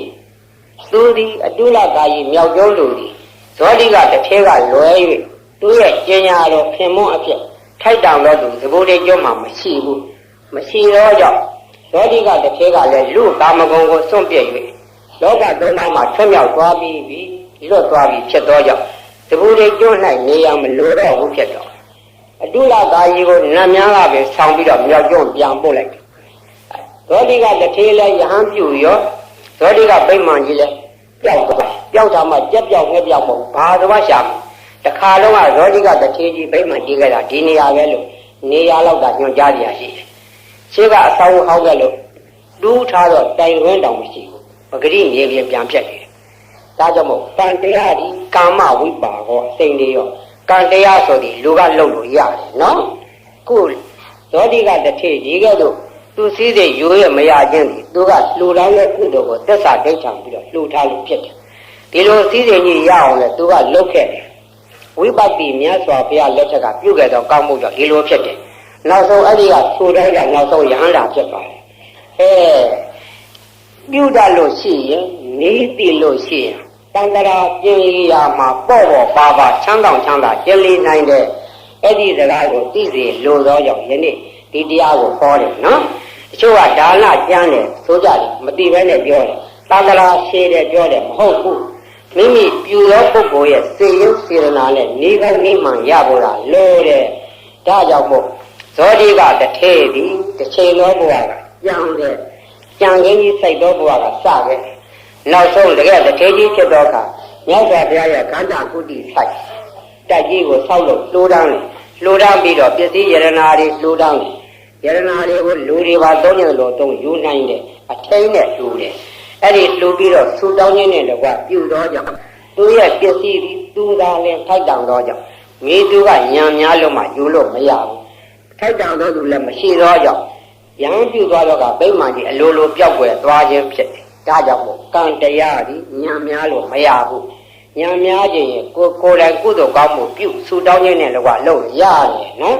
ဒါရင်တရားအပိတ္တကြတော့မယ်ရှိခိုးကြဒုက္ခခန္ဓာဝ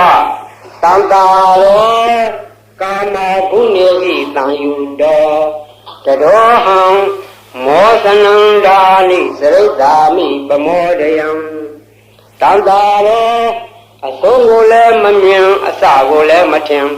ယင်လီကစုံမျောကြရတဲ့ဘုံလောကအန္တဝါဤတန္တရာကြီးဒီက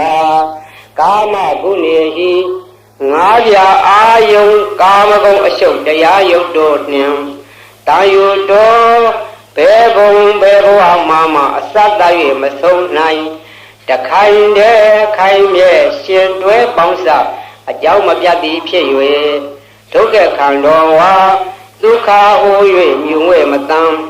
ချမ်းသာကင်းဆဲဆင်းရဲတုံဆင်းရဲကြည်အဆက်မှန်ဖြစ်၍နေတော့သည်သာလင်ဒီဒါနိဣဒာနိဖယားဆုံးမဩဝါဒကိုကာဏသေးချာ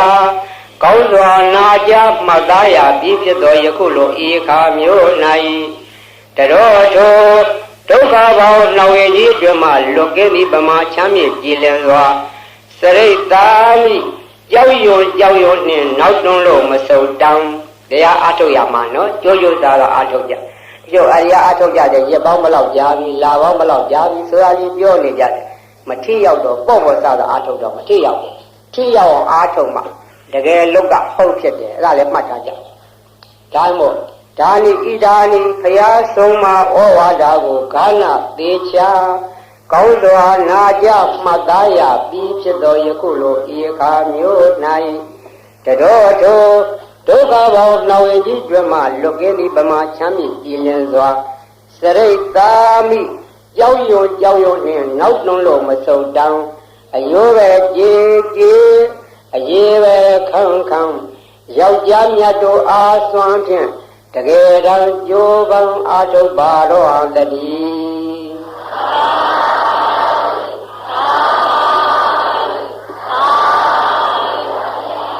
ဘုန်းကြီးပေးရတဲ့အခါဘုန်းကြီးတောတောင်နဲ့နေတဲ့အခါတစ်နေ့၃ချိန်တောနတ်တောင်နတ်တွေပိတ်ခေါ်ပြီးတရားဟောလို့ရှိတယ်။နာမည်ကိုဟောတဲ့တရားအဲ့ဒီကအဲ့ဒါကစပြီးတော့ရွတ်ပြမယ်။အိုးလောကဆောင်ကြနာမည်ပေါင်းလို့တရားနာလာကြကုန်နော်တောဆောင်နာတောင်ဆောင်နာပေါင်းမြို့ဆောင်နာရွာဆောင်နာပေါင်းယုတ်ကစုဘုံမစုအာဂတစုနာပေါင်းလို့တရားနာလာကြကုန်တော့မြေဆောင်နာရေဆောင်နာသာသနာတော်ဆောင်နာသမုဒ္ဒရာဆောင်နာဝလာအကနာပစ္စုံနာစတုလောကဘာလနာတရားမြမအတုရာယမဆက်ရှိသောနတ်မြမအပေါင်းတို့တရားနာလာကြကုန်လို့ငကားကလုံးကုန်းမောင်းရက်ကအစရှိသောဥပဒကအပေါင်းတို့တရားနာလာကြကုန်လို့ဝိဇ္ဇာခောจิตဝတိအစရှိသောသူတော်ကောင်းအပေါင်းတို့တရားနာလာကြကုန်လို့အိုလူပေါင်းနာအပေါင်းအပယ်လေးပါးတတ္တဝါပေါင်းတို့တရားနာရန်ဖိတ်ခေါ်ပါကုန်ကျွန်းတို့ဒီဝိနည်းများစွာတတ္တဝါတို့ချမ်းသာမှုကိုရှေးရှု၍ကောင်းမြတ်သောစိတ်စေနာဖြင့်ကတ္တဝမြတ်စွာဘုရားရှင်သည်ဟောကြားတော်မူခဲ့သည်တကားထားလျင်ဖို့တိန်ထိုက်တန်သည့်အလွန်တရာကြားရနားရခဲလာစွာသောတတ္တသဟတာရဟဂါထာဝိယပတရဆေဝါကိုအကောင်းမွန်ရွတ်သေးစွာနာကြားကြကုန်လောတကိဉ္ဒေဝမဟာရာဇာတပိဟောတိတမဂမောတဏ္ဏံပလေတိသင်္ကတိနာတပိဘုသင်္ကမောတပိယေဝသမဒေထတပိကုဘေထသန္တဝံတတံတတမမညာယတေယောဟောတိနပပိယောစေရန္တိဝေရာဇရထသူစိတ်တာအထောတရေရံပိဇရံဥပေတိတတေသဓမောနဇရံဥပေတိတန္တောဟဝေတပိပဝေရယန္တိနဘေသဒုရေပတဝေသဒုရေပါလံသမုဒ္ဒတဒရာဟုဒုရေတရောဟဝေဒုရတရံဝရန္တိတတေသဓမ္မအတတေသရာဇာတကိဉ္ဒေဝမဟာရာဇာတပိဟောတိတမဂမောတဏ္ဏံပါလေတိသင်္ကတိနာတပိဘဟုသင်္ကမောတပိယေဝသမဒေထတပိကုဗ္ဗေထသန္တဝံတတံတတမမညာယတေယောဟောတိနပပိယောတိဝေရာဇရထသူစိတ်တာအထောတရေရံပိဇရံဥပေတိတတေသဓမ္မောနဇရံဥပေတိတန္တောဟဝေတပိပဝေရယန္တိနဘေသဒုရေပတဝေသဒုရေဘာလံသမုဒ္ဒတဒရာဟုဒုရေတရောဟဝေဒုရတရံဝရန္တိတတေသဓမ္မအတတေသရာဇာအဲ့ဒါကဘုန်းကြီးတောတောင်တဲ့နေတဲ့အခါနတ်တွေကိုဟောတာနာမည်ကဒီတတသာတာရဂါထာကိုအလွန်ကြားနာတယ်ဒါကြောင့်ဓမ္မရဲ့ဘုန်းကြီးကိုနတ်တွေနဲ့အကြောင်းဝင်နေတယ်တောင်ဆောင်နတ်ကြီးကဘုန်းကြီးထံ၃ကြိမ်လာဘူးတဲ့တောပြဝိဇ္ဇာတောင်ဆောင်နတ်ကြီးကဘုန်းကြီးထံ၆ကြိမ်လာတယ်ညာချမ်းကတောပြဝိဇ္ဇာတို့ဘုန်းကြီးထံ၃ကြိမ်လာဘူးတဲ့ဟိုသောတုတ်ထဲမှာဒီကြောင့်နည်းနည်းရေးထားတယ်ဒါကနတ်တွေနတ်များဖိတ်ခေါ်ဟောတယ်အခုလူများဟောရအောင်ဆိုရွတ်မယ်သမန္တာစေကဝါလေဒုအတရာကေသန္တုဒေဝတာတတ္တမမုနိရာသတ္တသုဏန္တုတက္ကမောဝတံဓမ္မတဝနကာလောအယံဗရန္တာဓမ္မတဝနကာလောအယံဗရန္တာဓမ္မတဝနကာလောအယံဗရန္တာနမောတတ္တဗုဒ္ဓဝါတောရတောသမ္မာသမ္ဗုဒ္ဓတ္တနမောတတ္တဗုဒ္ဓဝါတောရတောသမ္မာသမ္ဗုဒ္ဓတ္တနမောတတ္တဗုဒ္ဓဝါတောရတောသမ္မာသမ္ဗုဒ္ဓတ္တယေတန္တာတန္တစိတ်တာတိတရဏသရဏဣထာလောကတရေဝဘုံမာဘုံမာစဒေဝဂုဏကဏကဏဗျာဝတ္တသဗ္ဗကာလံဣတိအာယံတုဒေဝဝရကဏကမယေမေရုရာဇေဝတန္တောတန္တောတန္တောတဟေတုမုနိဝရဝဆနံသောတုမေကသမေကသဗ္ဗေတုစကဝါလေတုယကဒေဝစပြမနောယံမေတံပုံယံသဗ္ဗတံပတိတာရကံသဗ္ဗေတံအနုမောဒိတော Tamega Tadani Rada Vamada Raida Wandu Arekadu with the door Ladana Tasa Logada Wodi Boadu Tavera သာသနာပိစာလောကိသဒေဝရခန္တုသဗ္ဗရာတတေဟွန်တုဒုက္ခိတဗ္ဗေပရိဝါရိအတ္တနောအနိဃသုနာဟွန်တုသာသဗ္ဗေညာတိပိရာဇတောဝါသောရတောဝါမနုဿတောဝါအမနုဿတောဝါဧကိတောဝါဥဒကတောဝါပိတာသတောဝါခန္ဓုကတောဝါ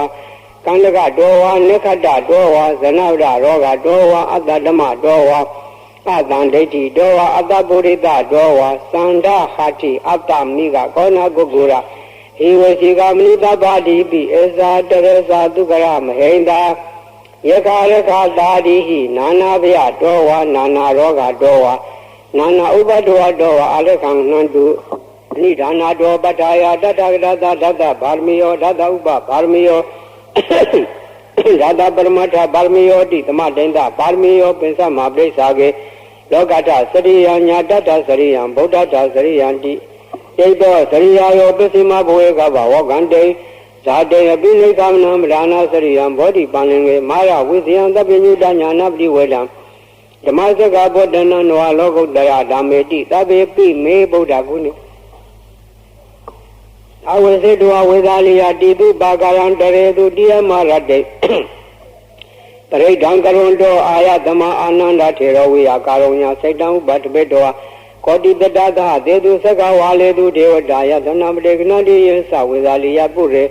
ရောဂမနုဿတုဘေကသံဗုဒ္ဓံတိဝိတံပယံခိပ္ပမန္တရဒါပေတိပရိဒံဓမ္မနာမဟေယန္တိတာဗုဒ္ဓာနိသမာဒာနိဘောမာနိဝယန္တိဝန္တာလိကေသဗ္ဗေဝဗုဒ္ဓတုနာဘုံတုအထောပိတေကေသတုနန္တုဘာတိတံသတ္တမဟိဗုဒ္ဓာနိတမေတသဗ္ဗေမတ္တံကရောထမနုဿိယပဇာယတိဝသရတောသဟရန္တိယေပလိတတ္တမနေရခတ္တပမတ္တာယံကေစီဝိတံဣရဝဟောရဝတကေတုဝယံရတနာပဏိတံနာနောသမအဋ္ဌိတထာဒေနဣဒံမိဗုဒ္ဓေရတနာမတိလံဣတေနသစ္စေနသူတိဟောတုခယံဝိရာကံအမတမနိလံယတေဇာကတကြမုနိသမာယိတောနောတေနဒဝေနသမတေကေစီဣဒံမိဓမ္မေ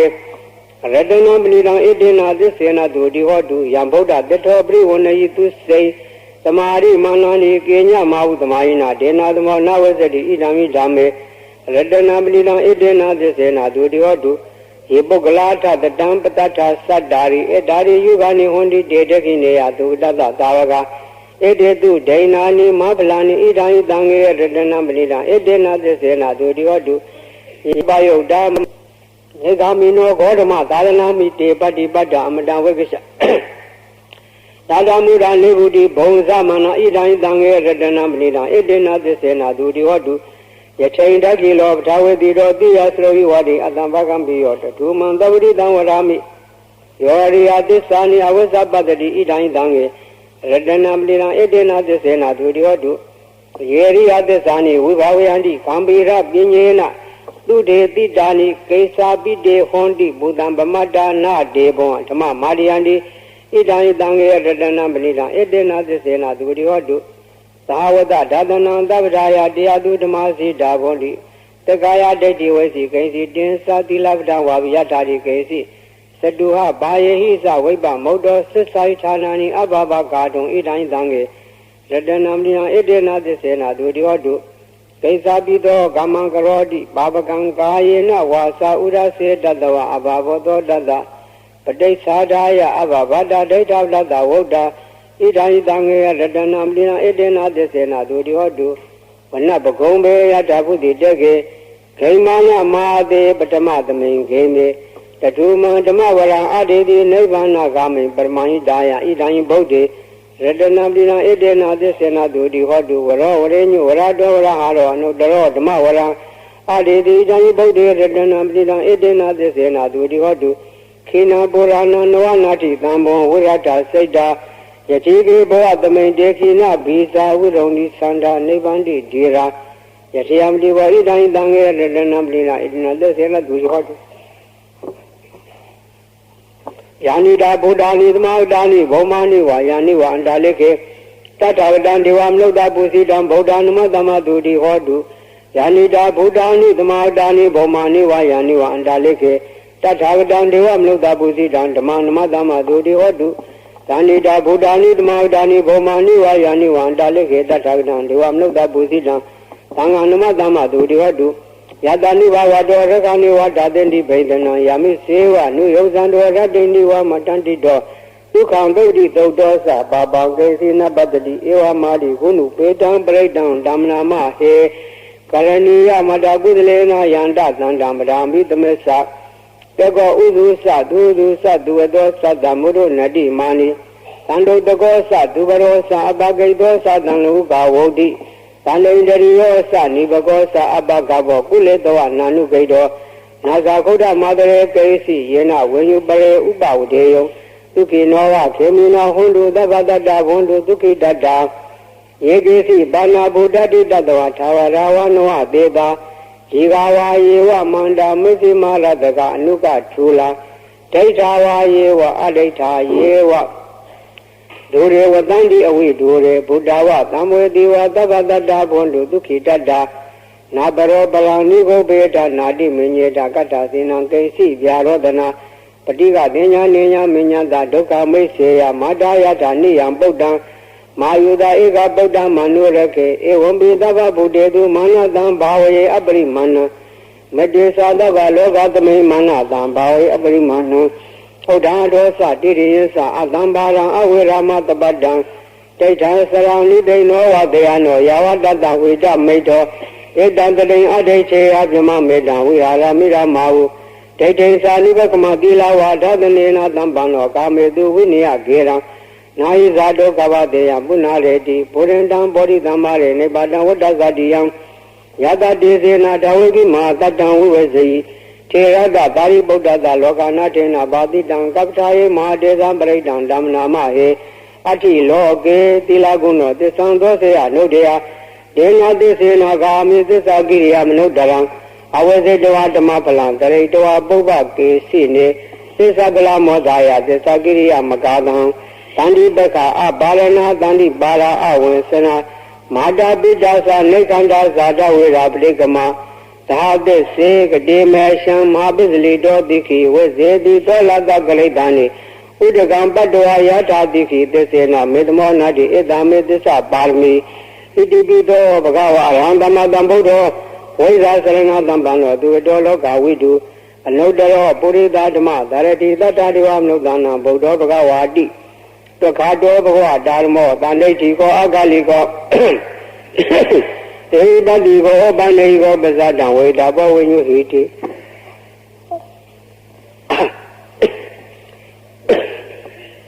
သုဘိပန္နောဘဂဝါတောသာဝကသံဃောဥစုရိပန္နောဘဂဝါတောသာဝကသံဃောညာယပရိပန္နောဘဂဝါတောသာဝကသံဃောသာမိသိပရိပန္နောဘဂဝါတောသာဝကသံဃောယတိရံသတ္တာရိပုရိသယုဂာနိတပုရိသပုဂ္ဂလဣတ္တဘဂဝါတောသာဝကသံဃောအာဟုနေယောပါဟုနေယောဒိဋ္ဌိနေယောအဇလိကလနိယောနုပ္ပံပုညကတံလောကဓာတိဧဝံဗုဒ္ဓံသရန္တနံဓမ္မသံဃေသဘိခောဗယံဝါသာမိတတဝါလောမန္တောဝါသောနာယတတိယံလောဟိမိတ္တဝမင်္ဂလိသယောသမနာဘောတကုဏတတတောဘာဘခောအတုတုပိနအာကန္တံဗုဒ္ဓ ानु ဘဝေနဝိနသမေတုယံလောဟိမိတ္တဝမင်္ဂလိသယောသမနာဘောတကုဏတတတောဘာဘခောအတုတုပိနအာကန္တံဓမ္မ ानु ဘဝေနဝိနသမေတုယံလောဟိမိတ္တဝမင်္ဂလိသယောသမနာဘောတကုဏတတတောဘာဘခောအတုတုပိနအာကန္တံသံဃာ ानु ဘဝေနဝိနသမေတုတပိတိယောဝိဝဇန္တုသောကောရောကောဝိနတတုမဟာတေဘုံတွန်တရာယသုခိတိကယူခောဘောအဘိဝရဏတိလိတ္တနေသာဟုနံဇာယနောသတ္တရောဓမ္မဝဒ္ဒန္တိအာယုဝနောဒုက္ခမလံသောဘဂဝါဣတိပိအရဟံဝဒ္ဒသောဘဂဝါအရဟံတံတရဏံဂသာမိအရဟံတံသေရတံနမာမိပထမောဝသေရပဂါရောသောဘဂဝါဣတိပိအရဟံသောဝါဣတိပိသမ္မာသမ္ဗုဒ္ဓောသမ္မာသမ္ဗုဒ္ဓောဝဒ္ဒသောဘဂဝါသမ္မာသမ္ဗုဒ္ဓံတရဏံဂသာမိသမ္မာသမ္ဗုဒ္ဓံသေရတံနမာမိဒုတိယဝသေရပဂါရောသောဘဂဝါဣတိပိသမ္မာသမ္ဗုဒ္ဓောသောဝိတိပိဝိဇာစရဏသမ္ပန္နောဝိဇာစရဏသမ္ပန္နောဝတ္တသောဘဂဝါဝိဇာစရဏသမ္ပန္နောတရဏံဂသာမိဝိဇာစရဏသမ္ပန္နံသေရတံနမာမိတတိယဝသေရပဂါရောသောဝိတိပိဝိဇာစရဏသမ္ပန္နောသောဝိတိပိသူကတောဝတ္တသောဘဂဝါသူကတံတရဏံဂသာမိသူကတံသေရတံနမာမိစရုံသောဝသေရပဂါရောသောဝိတိပိသူကတောသောဘဂဝါတိပိလောကဝိတုဝတ္တသောဘဂဝါလောကဝိတုံတရဏံဂသာမိလောကဝိတုံသေရတံနမာမိပိစမောသေရပဂါရောသောဝါတိလောကဝိတု သောဝါတိပိနုတ္တရောပုရိသဓမ္မသရတိနုတ္တပုရိသဓမ္မသရတိဝတ္တသောဘဂဝါအနုတ္တရံပုရိသဓမ္မသရထိန်တရဏံဂစ္ဆာမိအနုတ္တရံပုရိသဓမ္မသရထိန်တိရသံနမမိသတ္တမောသီရဘာဂရောသောဝါတိပိနုတ္တရောပုရိသဓမ္မသရတိသောဝါတိပိတ္ထာဒေဝမနုဿာနံတ္ထာဒေဝမနုဿာနံဝတ္တသောဘဂဝါတ္ထာရံဒေဝမနုဿာနံတရဏံဂစ္ဆာမိတ္ထာရံဒေဝမနုဿာနံသီရသံနမမိသတ္တမောသီရဘာဂရောသောဝါတိပိတ္ထာဒေဝမနုဿာနံသောဝါတိဗုဒ္ဓဝတ္တသောဘဂဝါဗုဒ္ဓံတရဏံဂစ္ဆာမိဗုဒ္ဓံသီရသံနမမိဓမ္မောသီရဘာဂရောသောဝါဣတိပိဗုဒ္ဓသောဘဂဝါဣတိပိဘဂဝါဝတ္တသောဘဂဝါဘဂဝန္တံတရဏံဂစ္ဆာမိဘဂဝန္တံသီရသံနမမိနောမောသီရဘာဂရောသောဝါတိဘဂဝါသောဝါတိအရဟံသောဘဂဝါအရဟံတံတရဏံဂစ္ဆာမိအရဟံတံသီရသံနမမိဓမ္မောသီရဘာဂရောသောဝါဣတိပိအရဟံသောဝါဣတ္ထာဒေဝမနုဿာနံတ္ထာဒေဝမနုဿာနံဝတ္တသောဘဂဝါတ္ထာရံဒေဝမနုဿာနံတရဏံဂစ္ဆာမိတ္ထာရံဒေဝမနုဿာနံသီရသံနမမိတတ္တမောသီရဘာဂရောသောဝါဣတ္ထာဒေဝမနုဿာနံသောဝါဣဘဂဝါတ္တောဘဂဝါဘဂဝန္တံတရဏံဂစ္ဆာမိဘဂဝန္တံသီရသံနမမိနောမောသီရဘာဂရောသောဝါဣတိပိဘဂဝါဤပရိတ်တရားတော်ကိုရွတ်ဖတ်ရသောကုသိုလ်ကောင်းမှုရဲ့ဘောဘာကကို၎င်းမြတ်စွာဘုရားရှင်ဤကုံတော်ကွန်ချဝေကျောပတ်တရစေသောကုသိုလ်ကောင်းမှုရဲ့ဘောဘာကကို၎င်းတောဆောင်နာတောင်ဆောင်နာမြို့ဆောင်နာရွာဆောင်နာယုတ်ကစိုးဘုံမစိုးအာဂတစိုးမြေဆောင်နာရေဆောင်နာသာသနာတော်ဆောင်နာသမုဒ္ဒရာဆောင်နာဝလာဟကနာပစ္စုံနာသတုလောကပါဠနာတရားပြမအတုရာယမနဂါကလုံးဂုံမံရခိုင်ဝိဇ္ဇာသောဤတပတိမာစာပြု၍30ပုံကျင်းလေးကုန်းသောဝိနည်းများစွာတတ္တဝအနန္တတို့ဟာတတ္တဝအလုံးတို့အားအမြပေးပါကိုအမြယူတော်မူကြပါအလုံးကုန်အမြရ၍ကိုယ်စိတ်နှဖျားချမ်းသာကြသည်ဖြစ်ကြပါစေကုန်သော